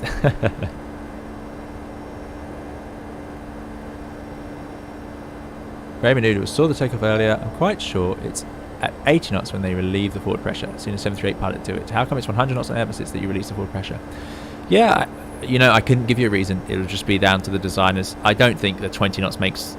It's not going to make the end of the world difference, but it could just be a way the systems work. There could be more authority. I mean, who knows? Who knows? It's quite a big tailplane, I suppose, on this aircraft, so maybe that's why. It could be anything. Often they try and standardise it as well, so maybe the 7.3 and the 7.5 and the 7.6 will use sort of 80 knots.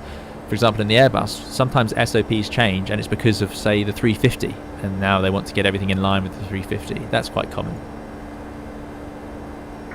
Paris Control, Air France 567, do we descend with the star? Air France 567, that would be preferable, yes sir. Descend flight level 150. Right, what do we need to do? I suppose we need to get set up for our arrival. Felipe says, a question on the 320 family. If I turn off the left engine generator, will the right generator take over the full load automatically by the bus tie? By doing this, will the galley shed gen get in? If you turn off one generator, it should transfer. Yeah, the second generator will take most of the load, but it will shed a few things. I think the galley shed would be one. Yeah, I expect, but I need to look that up actually. I need to look that up. When is face reveal? Yeah, face reveal is not on the cards at the moment.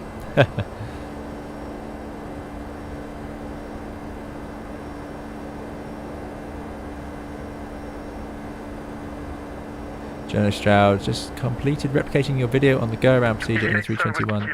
I'm glad it worked for you. Yeah, great stuff, Jono. Thanks.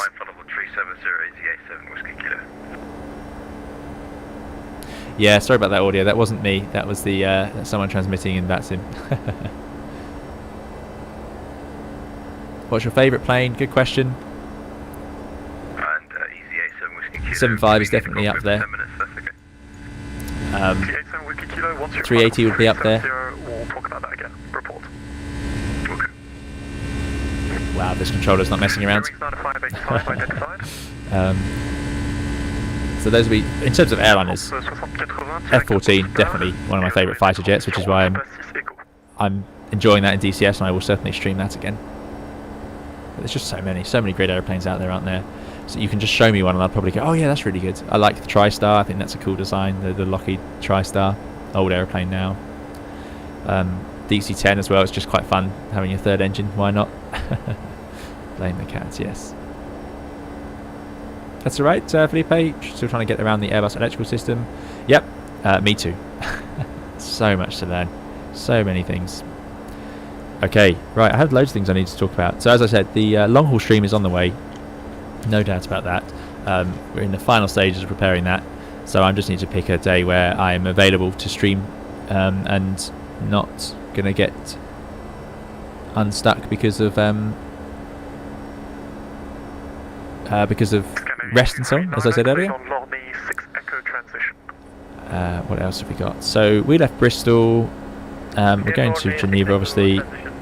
Geneva's been around since 1919, and excitingly today for you guys, I have some payware scenery installed from the Steam Christmas sale. So there is the Aerosoft Geneva scenery, and I say excitingly, it may not be exciting for you, but it's exciting for me because we can have a look at it and see how we feel about it, because I nearly never have the actual scenery. I also saw that earlier this year they released Reggio Calabria stream.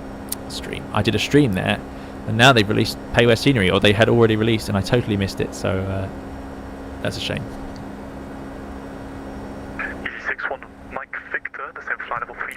Willing says, forgot to tell you, you can try every DCS module for free until January 5th, if you didn't know. Yeah, I know, I have been trying them, Willing. I've been flying the F-16, the Harrier, the F-18, and all the different sort of sceneries.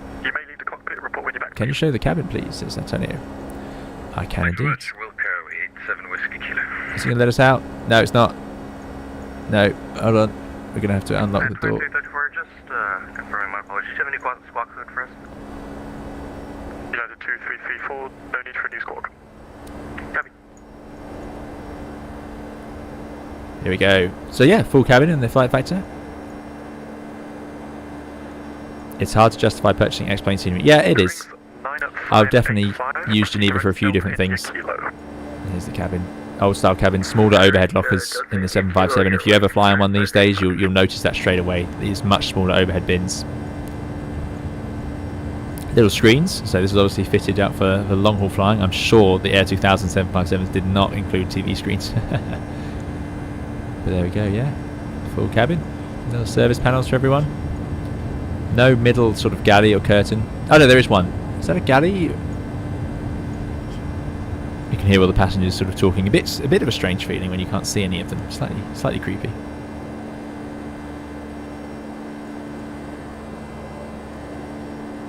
X-Plane 12 when, says Kadim.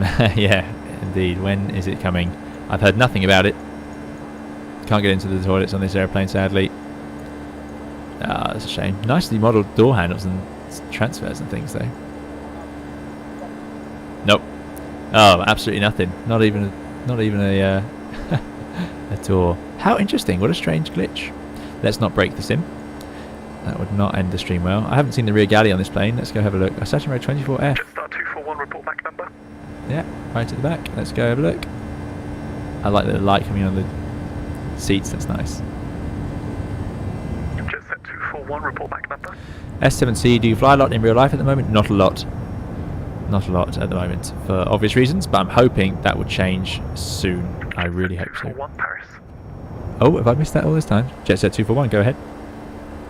Report back number. Decimal 7, the decimal 80, Jetset 241. 799. 241, because the guy in front of you doesn't want to talk to me for some reason, I'm going to have to reduce you for sequencing, so reduce Mach decimal 75 for the time being. Decimal 75, Jetset 241. Oh, that's quite fun. That's, let's do that. Please, airplane. And Jetset flight level 230, level by Lusa. Copy, expecting 230 by Lusar Jetset 241. Now that's a bit disappointing. Why can't I get that to slow down? Speed at 22 Golf, reduce Mach decimal 75. Reduce. Oh, there we go. 5, There's the alpaca. Speed at 22 Golf, you may climb flight level 390. Speed 75. There we go. So this does happen. It does happen. 370 if possible. Speed at 22 Golf, Roger. For descent planning, expect flight level 230, level by Lusa. 230 over Lusa, speedbit 22 Golf. 0 out of 10. Yeah, exactly. Missing the toilets.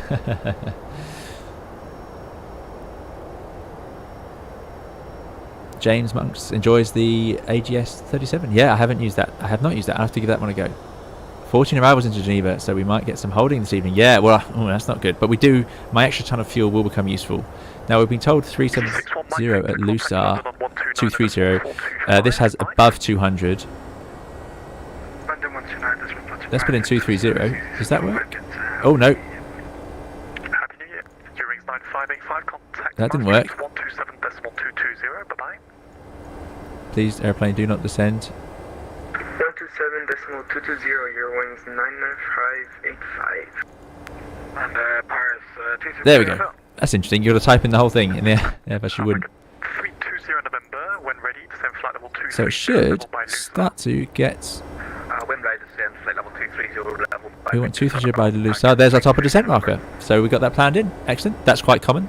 And getting slowed down behind the airplane in front, also very common. Especially into busy airports. Certainly places in Germany. Obviously London terminal area. Do it in the FMC or press out hold to cancel VNAV. Thanks, Andy. Yeah, that's very different. I was really struggling there. Yeah, just a quick pyre up there. There's a bit of icing. Flight level 370. Just Icing at 370. just southwest of Rasmi there. 370. Pretty bad icing too. Right, 260 hotel, noted, thank you. Now, icing at 370 would be very surprising because it's so cold up there. But there is a form of ice that can form up there, which is very dangerous, but it's very rare because at that sort of temperature it should normally be too cold. It just bounces off the airplane. Anyway, we need to set up our arrival. Skipper 183, could you refile your flight plan, please? It's one of the longest runways in Europe, almost 4 kilometres, similar length to even London Heathrow and Munich. So let's go for. Actually, let's bring up the Abby tab. You can look at my t-shirt again for a second. Jet set 241, direct Lusar. Direct Lusar, jet set 241. Jet set 241, free speed. Thank you, jet set 241. Okay, well I'm not going to speed up yet because I'm not ready. Direct Lusar, there we go. 183 refiled. Execute. 183, Still got the 230 at Lusar, good stuff. Right, and now. Not there. Scandinavian 239, say again. We need to descend further, Scandinavian 239. There's our flight plan. 239, maintain flight And 150, expect further descent in 2 minutes. I'm getting behind because I've spent so long talking about my t-shirts. Geneva. What's the weather like there? So yeah, definitely landing on runway. It's now 24, but obviously it's still our database is out of date. It changed in September 2018 from 2305 to 0422. Sorry. Yeah. So we go. Winds pretty much down the runway. Light showers of snow and rain. Good. Skiers will be happy. 3 degrees, maybe a little bit warm. QNH 983. Okay. So how much of that information do we need to enter into here? We've done the arrival, init ref. So that's what I was doing. Airports.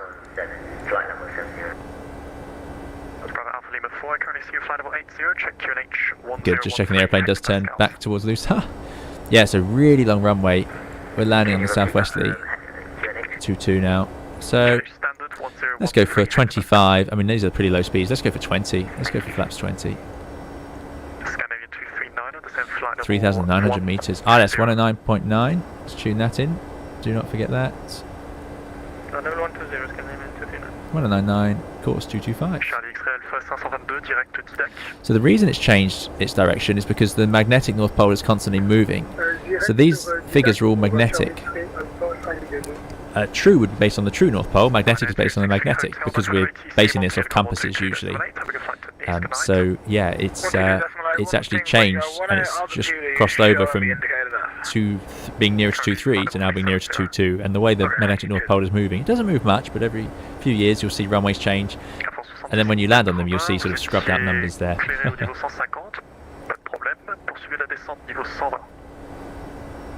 What's my setup like? If you put exclamation mark specs, I think you'll get the specs from the stream bot. France 567, English or French? English, please, France 567. Right. 567, Roger, cleared on Occupy 6, Yeah, there's the Echo specs. transition. Okay. Occupy 6, Echo transition, thank you, France 567. Air France 70-80, prévoyez LS. Yes, so the person talking about ICE at 370 may well be flying around in Microsoft Flight Simulator, where, as we know, ICE does form very readily. Okay. So getting near to our descent. Let's just see what else we need to do for the descent. So landing altitude we've set. ECAS message. Recall. There's a recall button there. Looks good. Arrivals in the FMS. We've tuned the ILS. Select our landing flaps. VREF is entered. 160 speeder. I'm going to write it down a big speed here. VREF of 136. Often lower flap settings are a bit nicer for landing because there's less flare to do. DH ref, we need to put that in. So we're doing a loose up arrival. It's changed, it's a 2 Romeo now. My database is very out of date. Anyway, looser, it says above 200, we've been told 2.3.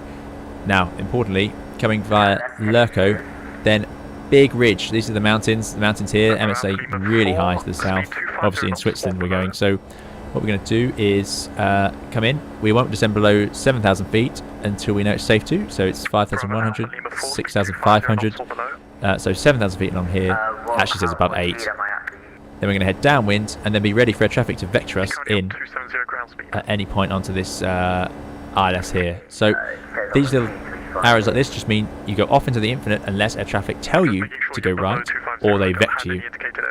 A common thing in Geneva is you could get taken from, say, Dinnig and then just end up carving straight in and you have less track miles. So I don't want to be high, I want to make sure I can meet these altitudes. So I'm going to plan to be 7,000 feet as we go downwind. As you can see, 6,100 is definitely the maximum, minimum altitude I can be there. Anyway, and then we're going to fly an ILS to 2.2. Second, please. Go to 2334, Oh no, start to descent. got totally different frequencies. That's not good. Why have we done that? Go to 2334, Paris. 2334 heavy, Okay, let's do 108.7. Okay, you need to request descent first, not to worry. If you can stop for descent flight 1350. Why has that happened? 2334 copy. I wonder why. Is this just an old database? We'll see. X-Plane should be more up to date than this database. That's what I'm hoping. These are all default clouds, exactly. DH, let's get that set. So, obviously high elevation, we've got to be careful, we're no closer to the train. Start descent now, flight level 230, jet set 241. So down to 23,000, 2 minute screens, 2 minute screens. So,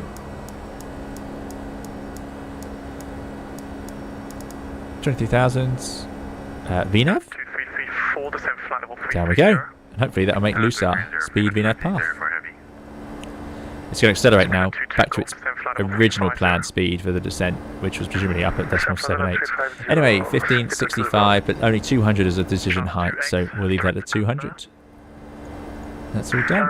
Next is the approach. Do that at around 10,000 feet. Good stuff. So yeah, so we've got the ILS tune, so I'm optimistic that that will work. What else do we need? Let's select an auto brake. Let's go for a nice low auto brake because we're going to land at a nice high speed. And the plan is just roll down to Delta or Echo. Might make Delta quite easily, to be honest. Then, so that's our arrival. Yeah, so we talked about this. We've got the train. We need to be ready to be cut in. We're going to get turned in here and then into the valley, and like I say, easy to get cut in high, so we'll have the speed brakes ready for that. And off we go. 224 1087 is in here.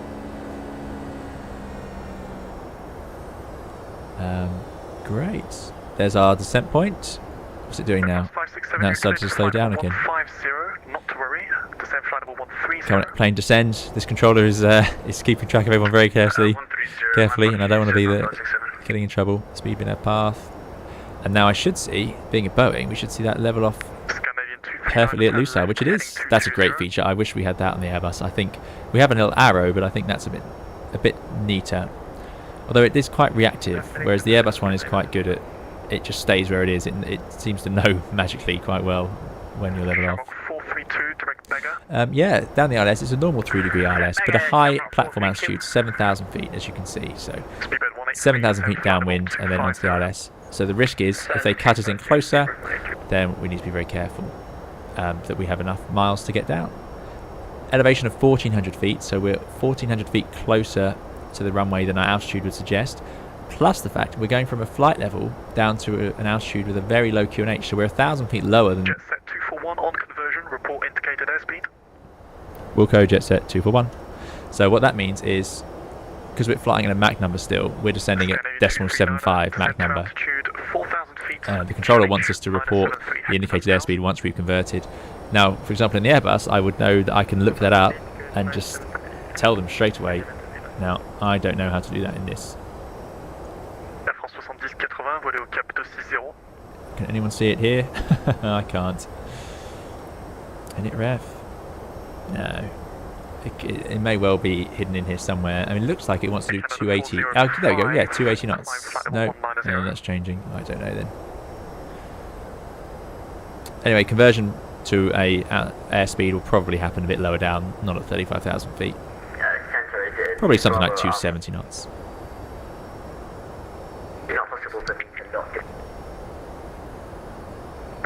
Before you cut off, I'll call you back.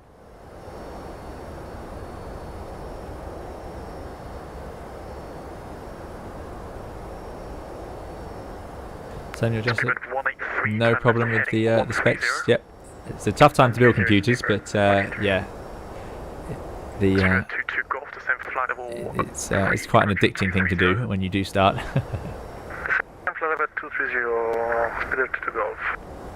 What's the name of the LuaScript frame rate improvement? Can you download it from the X-Plane forum websites? Oh yeah, if someone could put that, because I used to have the LuaScript for frame rate, but it doesn't work at the moment for me. Canada 405. 3J FPS, Richard V, thank you. Sorry, I'm way behind on chat. Yes, Papa, thanks for coming along. Sorry if I didn't say hello, but I hope you're doing well. Yes, Papa, our Discord admin, working very hard on the Discord. Thanks, and have a good evening.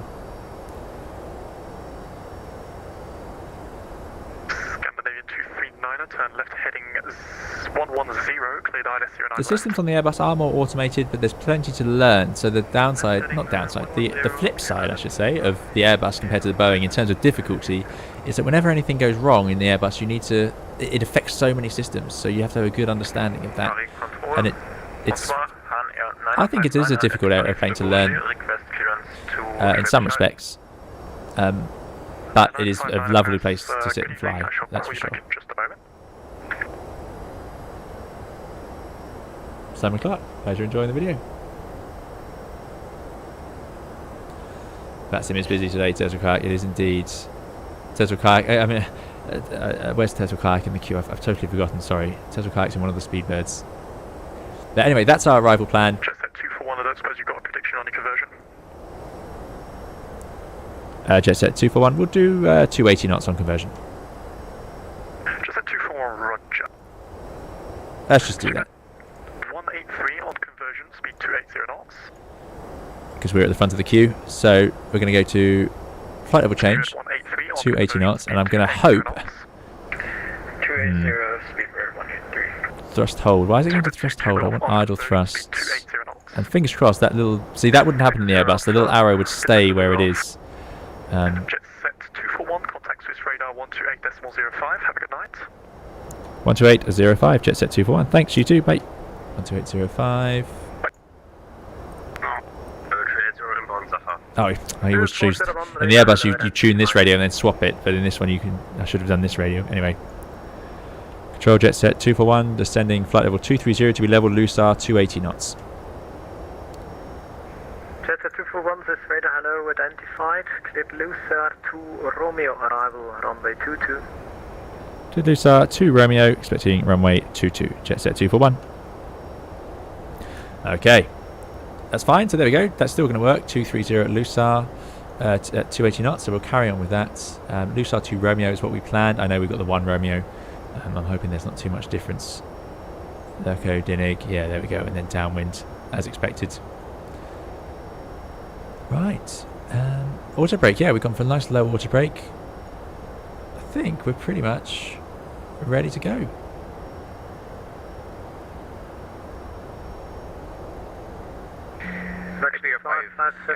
We've been given that speed 280 knots, so the next controller, especially that was France and we've swapped to Swiss, there's not a guarantee that they've told the next controller. So if you have a speed restriction, it's quite common to have to report it to the next controller like that. So if I was on my flight plan route, I wouldn't need to say a whole lot, but because I'm going direct to a waypoint, I'll tell them that I'm going direct there because they might not be ready for that, and I'll tell them the speed restriction that I've been given by the previous controller. Having said that, I do forget to tell it sometimes, as to many people. It's not the end of the world, it's just nice to tell them.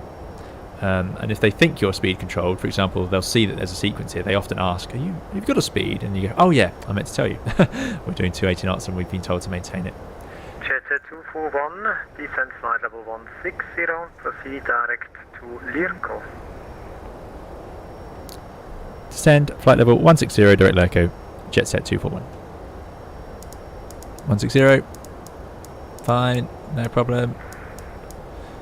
And presumably, as I said, some shortcuts are starting to appear. This is Easy Air, Indian 932 with you. Does that work? Execute. Okay, there we go. And suddenly we're starting to get high. We're 500 feet high. There you go. Classic for an approach like this. And from Lerco, it could get worse. If we get sent to Golf 514 or something like that, yeah, we could find ourselves really high. 8932, stop your descent immediately. Roger. Okay, anyway, so we got that. Go around.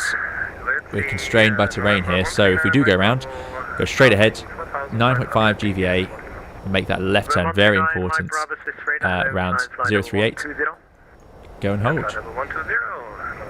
Climb to 7,000 feet, which we know is the safe altitude, and we can see our MSA there. Although, interestingly, 7,000 feet is not safe to the southeast of the airport, 10,600 is, but the magic is, this is the procedure, so this is safe.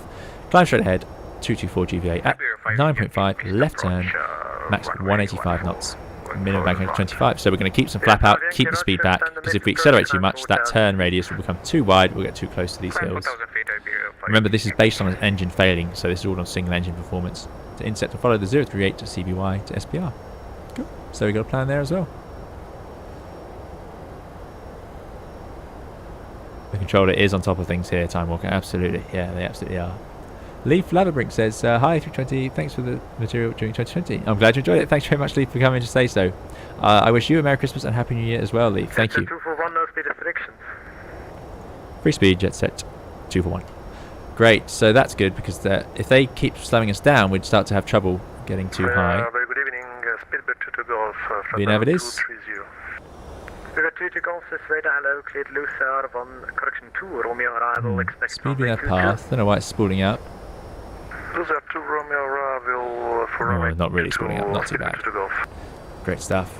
And finally, we know we have a ground controller who's very kindly come along into the chat, so I will not embarrass myself. I will, for once, actually check, not that one,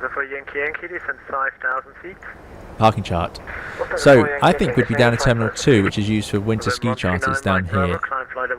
But the scenery is quite fun around here. These sort of satellite terminals in Geneva are really strange, and you taxi around them. Got these. You have to taxi around, so to get to 31, you enter, say, link 2, then stand 31, and then there's stop lines, and you sort of park up, and you get 4 planes sort of making a square around the terminals. 241, contact Geneva arrival, 131.325. 131.325, jet set 241, bye. Sun 27 I didn't get the ATIS. Done that again. Disaster. Normally you could just print it out. Anyway, 131325. Let's do it the right way. Lufthansa 4 Yankee Yankee, 31. turn right, heading 250, cleared RLS 325. Over we go. Excellent. Right, so I should really tell them the ATIS information I have. But they will give us the QNH when they descend us to an altitude anyway, or at least they should. Geneva, hello, jet set 241, descending flight level 160 towards Learco. Jet set 241, Geneva, have a good evening, descend flight level 100, maintain present heading. Descend flight level 100, maintain present heading, jet set 241. Can do. Oh, I say can do. Let's make sure we do this right. In the Airbus, that would be very easy. I can just pull heading. I'm going to do I have to press select or hold? One of those. VNav heading. So what will VNav do now that we've pulled the heading? I don't know. So you can see we're going to be high because I'm going to level off at flight level 100 downwind when I said I wanted to be 70 there, 7,000 feet roughly. So what I'm going to do is let's go to flight level change and let's just increase that speed. We'll get idle thrust. It says thrust hold, but it looks like it's doing idle. And now that, whoa, that's a bit faster than I expected. I don't need to level off quite that early, but let's put it somewhere in between. Yeah, I liked the green banana, but now it's a bit reactive, so it's quite hard to use compared to the Airbus Arrow is quite reliable, and it doesn't change much. It seems to calculate really well. It doesn't react to the 1 or 2 knot change in speed like that. Interesting. Magic Man says, so hard to fly and watch the stream. Yeah, it's. I totally feel your pain. It's hard to fly these aircraft single pilot at all, and you guys do it all the time, and it's difficult to do that. So let alone trying to watch a stream as well. I can imagine.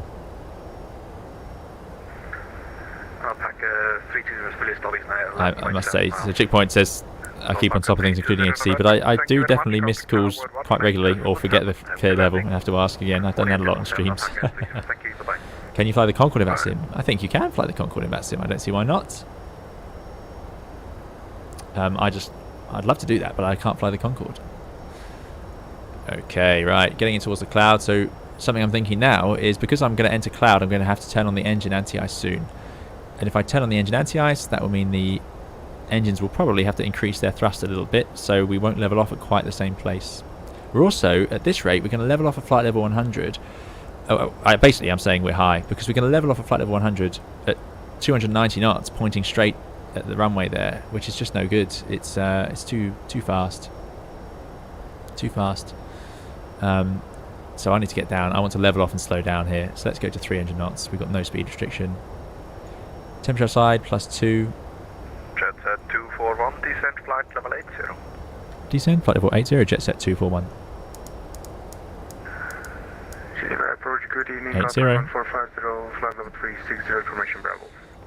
Now, 80 will definitely be the last flight level, because flight level 70 will be no good, because we'll actually be at 6,000 feet, which we know is unsafe.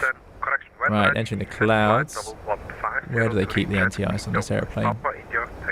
Engines, take that. Does that change the N1? Not really. But then it doesn't in the Toliss, but I know it does in the real aircraft, so I don't know if that's accurate to the real 757. It is possible maybe that it doesn't. Certainly doesn't the Airbus. Jetfighter, greetings from Poland. Dzień dobry to Jetfighter. Thanks for coming along. I suppose it's not Dzień dobry, it would be good evening by now, which I've forgotten how to say. I do apologise. Playmantic says, have you tried airport environment, HD runway and taxiway textures that are free and look a lot better than default? I haven't tried them actually. No. We have haywire scenery today. Right, 300 knots at 10,000 feet. Let's get this landing lights on. Let's get the seatbelt lights on. So the problem here is we've got a high rate of descent near the train. So we are, in theory, I know a lot of people think we're speeding. Left heading 040, jet set 241. Maybe we maintain high speed? 040. Correction, jet set 241, if possible, reduce your speed, then I can take you in earlier. Roger, reducing speed, jet set 241. So there you go. So you can actually ask air traffic, and they can allow you to maintain a higher speed. It is possible.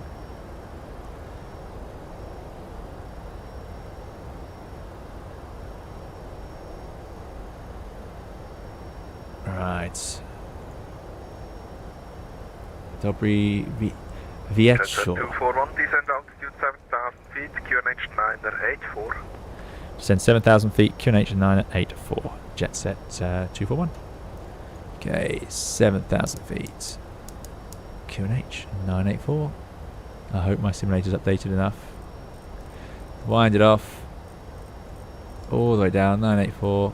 And across. There we go. Right.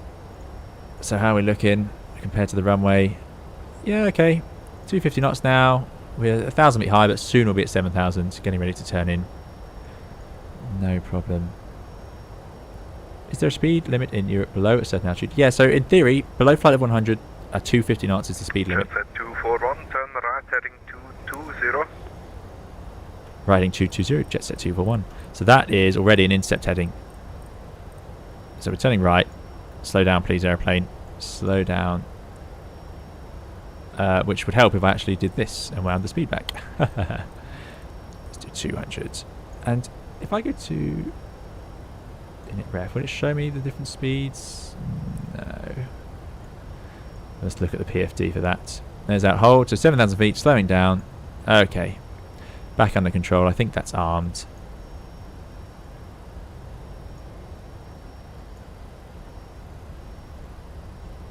Does anyone know how to arm it? I've forgotten the key. There is a key command for that. And let's get our first stage of flap out. Flaps 1, which is just good. 240 knots. We can do that. So we'll put the first step out. Here we go.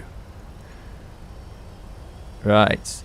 Dear me for the runway. No, it's not that one. It's written somewhere else. 23 miles. Is that right?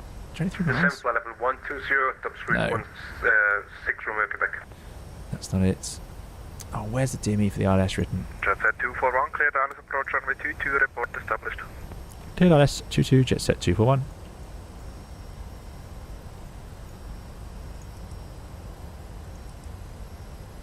I don't think that's worked. I don't think we've got the right frequency in here.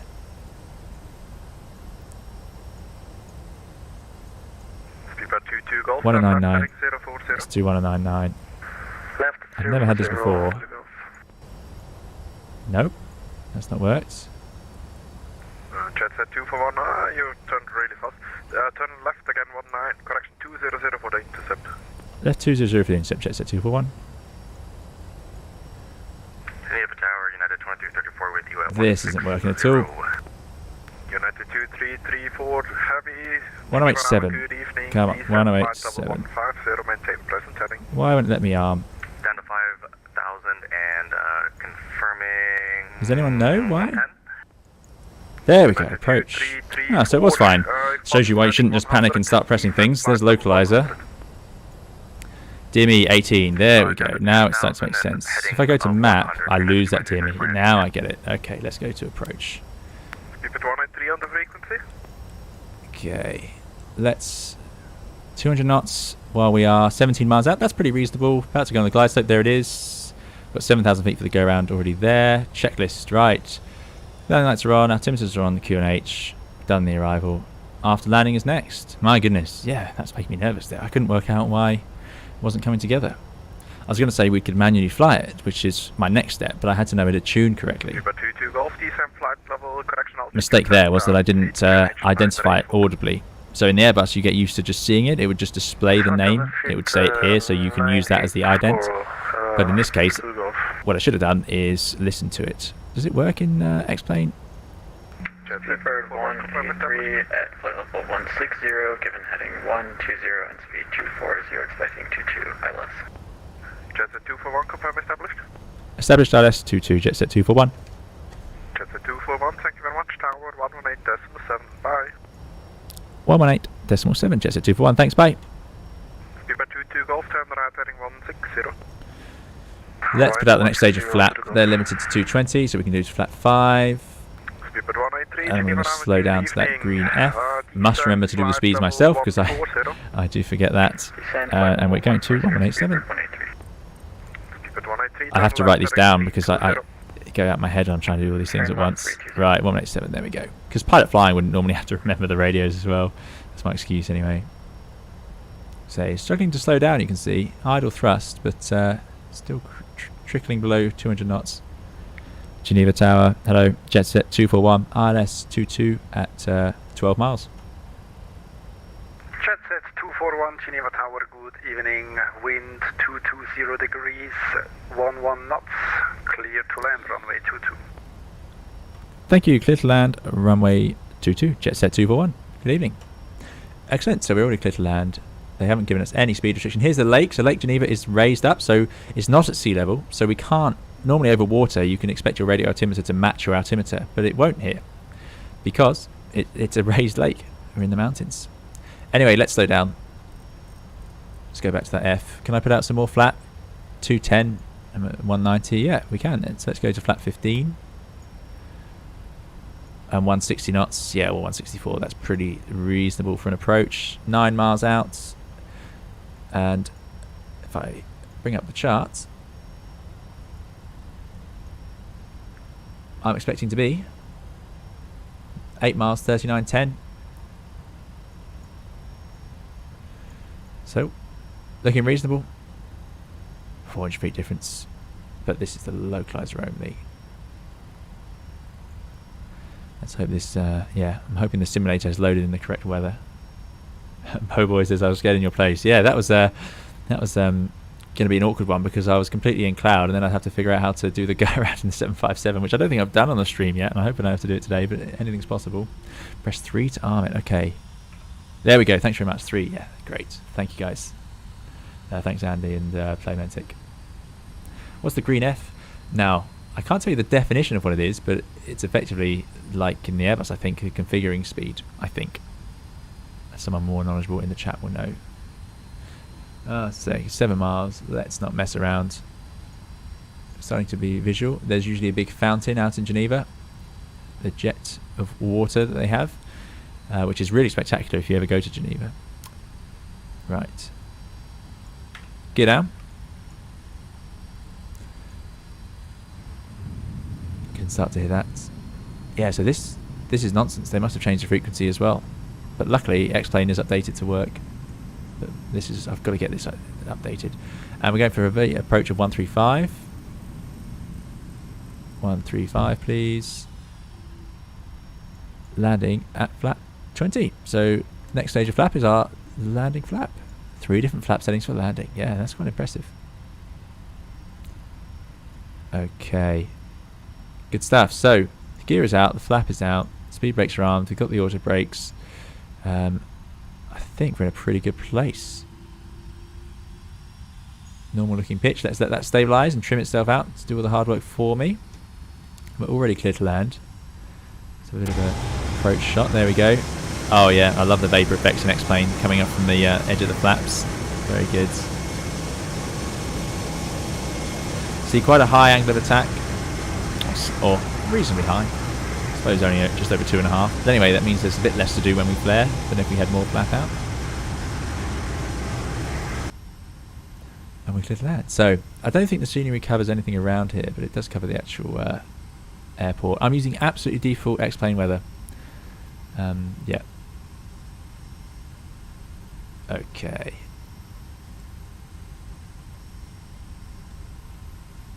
Flaps 30. Have I got the right flap? Flaps 20, 135. Yeah. Seems reasonable. 2.5 degrees pitch is about what the 321 would do on final approach, so I'm not too concerned. I think that's about right. In fact, considering this is a low flap setting, I thought there'd be a little bit more. So we're stable at 1,000 feet. Don't fiddle with anything. 2 whites, 2 reds, so that's working out. Autopilot off then, let's do it. I need to remember how to turn off the auto thrust as well. I did write that down somewhere. I've written down all my key commands to do these things. Auto thrust off, share. Okay, right, let's give that a go. So 54.2, auto thrust off. Don't do that. too much. 54.2. And autopilot off. See if we can manage, guys. Here we go. Slightly too much thrust on, so we're going to get a bit high. Don't do too much. Don't do too much. We've sped up a couple of knots. It's amazing. As soon as any extra speed, and I can see the airplane constantly trying to raise that nose on us. Oh, getting a little bit low. Again, X-plane a bit too sensitive there, as always. 100. Oh, 50, bit of sync. 40, 30, 20, 10. Close those thrust levers. Just hold it there. Very good evening. Hold it there. To the Gulf, establish ILS runway. You can do it, airplane. There we go. Reverses out. Let the auto brake take the strain. To Gulf, Geneva Tower, good Nice evening. runway textures. This is payware scenery on this runway, so I think it looks really good. The Geneva runway is quite bumpy like this. It's got lots of tiles on it. There we go. Made it. The suspense. Okay, let's take over with brakes. Let's see if we can come off here. What's our ground speed? 50 knots. Bit fast. 30 knots. Okay, yeah, we'll come off here. Get those reverses stowed. Oh, no, that's the wrong way. What did we end up with? I didn't see. Was it all right? 104 was it? There we go. We'll take that. Bit of a float though, which always helps with the stream software. But here we go. Excellent. I'm going to get that APU up and running before I forget, and get those landing lights off. 41, welcome to Geneva. Contact apron 121850. Have a nice evening. Bye bye. 121850, jet set 241. Thank you very much. You too. Goodbye. Right, 12185. Yeah, see, this is so much to do. I mean, this is a lot to do for two people. And we will go and see a replay of that, guys. Don't worry, of course. But there we go, 125. Who I think was in the chat. Geneva ground, jet set 241. Hello, vacated onto link 5. I think link 5. My frame rate is Jet set plummeted. 241, taxi. Geneva Print, good evening. Taxi to gate 41 via outer and link 4. Outer link 4 to gate. Sorry, confirm the gate, please. That's gate 41. Outer link 4, gate 41, jet set 241. Thank you. Right, good luck then. Outer, that's outer. We're on the outer. Link 4. 2819 is ready for taxi. We were at link 5. There's link 5, so link 4, gate 41. Is it one of the exciting ones? It's only point runway 22 in the link 5 and alpha, so it's 2819. 444342. Ah, man, I always end up with this problem after I land. Where is gate 41? Have I turned the wrong way? I haven't been told off yet, so usually that means we're okay.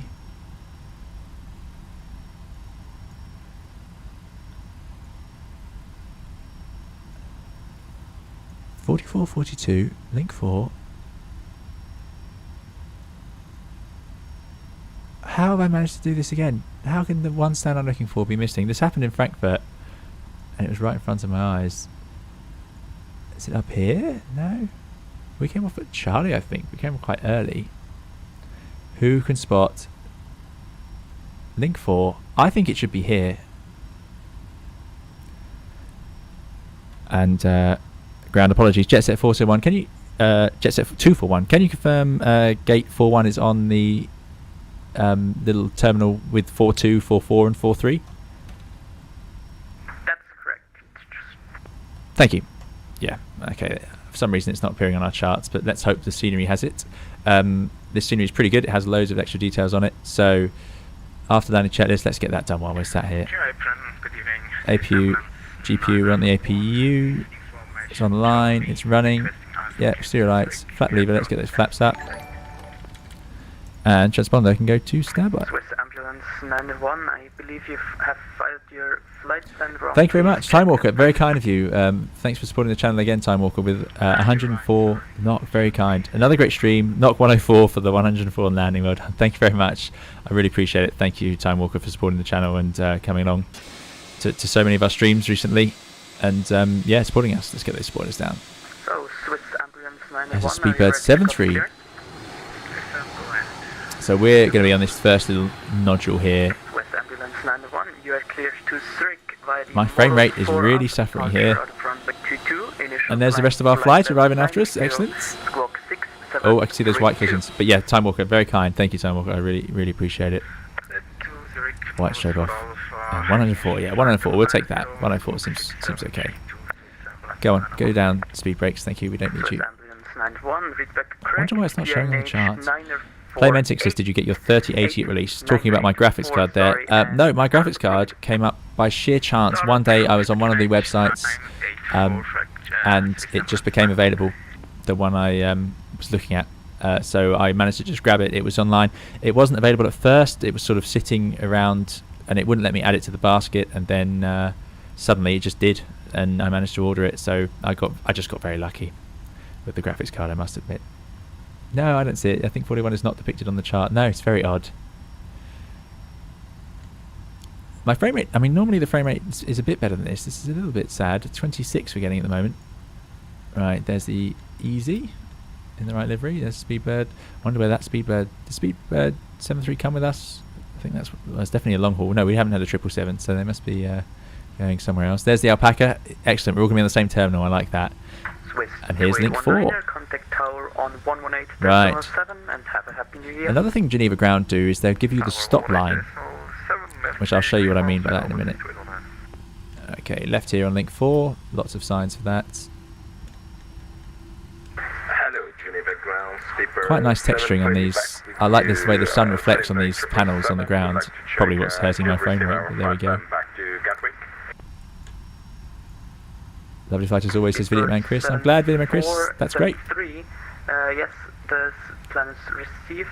You're cleared to get. Oh, weather radar. Yeah. Via the DP6 Alpha departure. Oh, but actually, I think on Boeing's the weather radar turns off on the ground. So that's. Oh, yeah, that's just the terrain. Oh, now that person will get reported for that. Now 6733. Oh, hold on. Have we missed it? We're clear via the Depier 6 Alpha departures for runway 22. 4, so that's 44, yeah. In the box, new squawk is 6733 for Speedbird 73. That's a shame. Why is it missing? One of our shortest routine taxis we've ever had, and we're about to take longer than ever.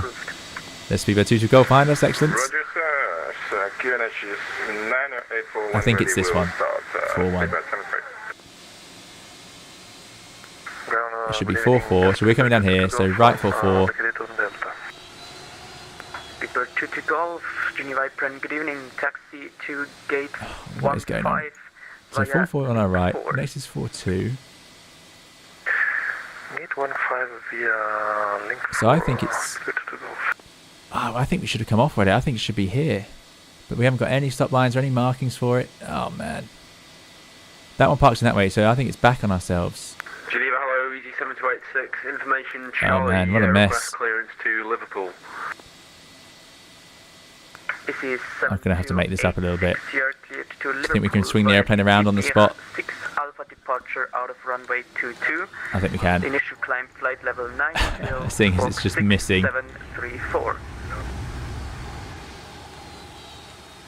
Clear Liverpool, Depier 6 Alpha out of runway 22, initial climb level 90. It's the magic of having a bird's eye view of these things. Yeah, so these stop lines, so the captain just looks out and lines up with those. EG7286, readback correct, QNH 983, and startup approved. There we go, that's close enough. Roger, 93 on board clear EG7286. Oh dear, what an end. That was one of the most confusing things I've had for a long time in this. Right, well, there you go, guys. We've made it to Geneva. Let's get ourselves shut down. So, if I go to checklists, engine anti-ice can go off. Yeah, we're not using that anymore. And fuel controls to cut off. Right, so... Oh, not like that. One click, off, onto the APU. I hope you enjoyed the flight. Thank you all very much for coming along. We'll just...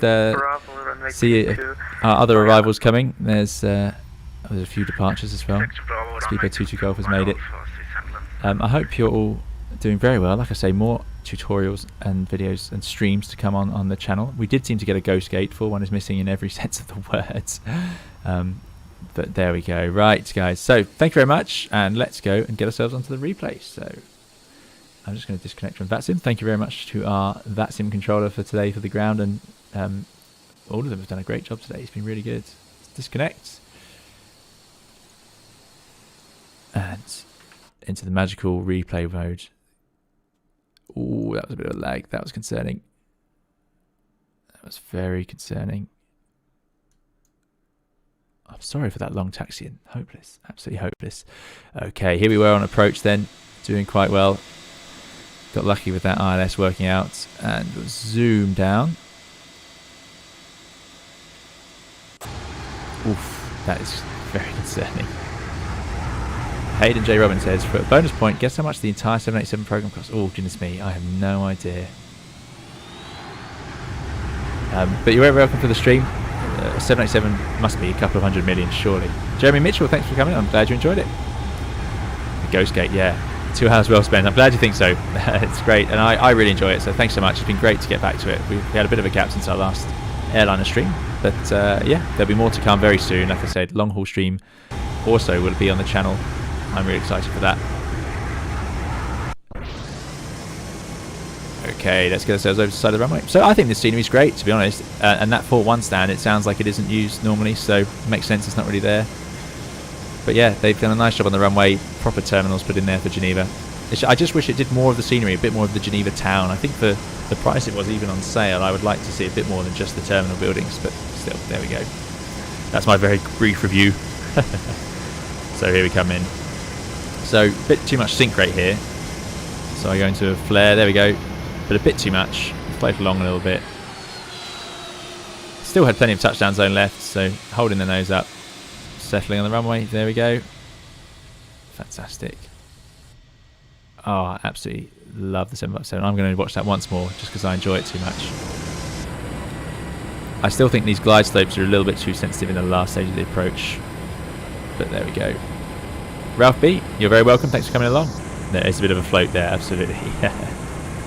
32 billion according to Wikipedia. There we go, for the whole program, of course. Yeah, my goodness, 32 billion. Right, into the flare. I think having 2 sets of wheels to land on might help things, because when the rear set touches down, it can be absorbed with a bit of the angle. Right. Finally then, last stream I promised rock outro music and I didn't deliver because I got confused. So this time, oh, you can hear the passengers clapping. So this time we will have the rock outro music. I promise. I've set it up differently and it will work. So what I'm going to say is thank you all so much for coming along. More streams coming very soon, as I said. Thank you to the moderators for moderating. Thank you to those who've contributed and donated. That's really appreciated. It really helps the channel. Thank you to those who just watched and liked. It all makes a difference to the channel. And yeah, it's just been a pleasure as always. And what we'll do is set up a nice wing view. Which wing view? I think the engine view. A bit of a classic view, isn't it? And what I'll say is keep safe and well. We'll see you very soon for some more videos and streams. I hope you had a great Christmas and we'll have a good New Year and happy holidays. And we will see you again soon. Thank you very much for watching. Bye-bye.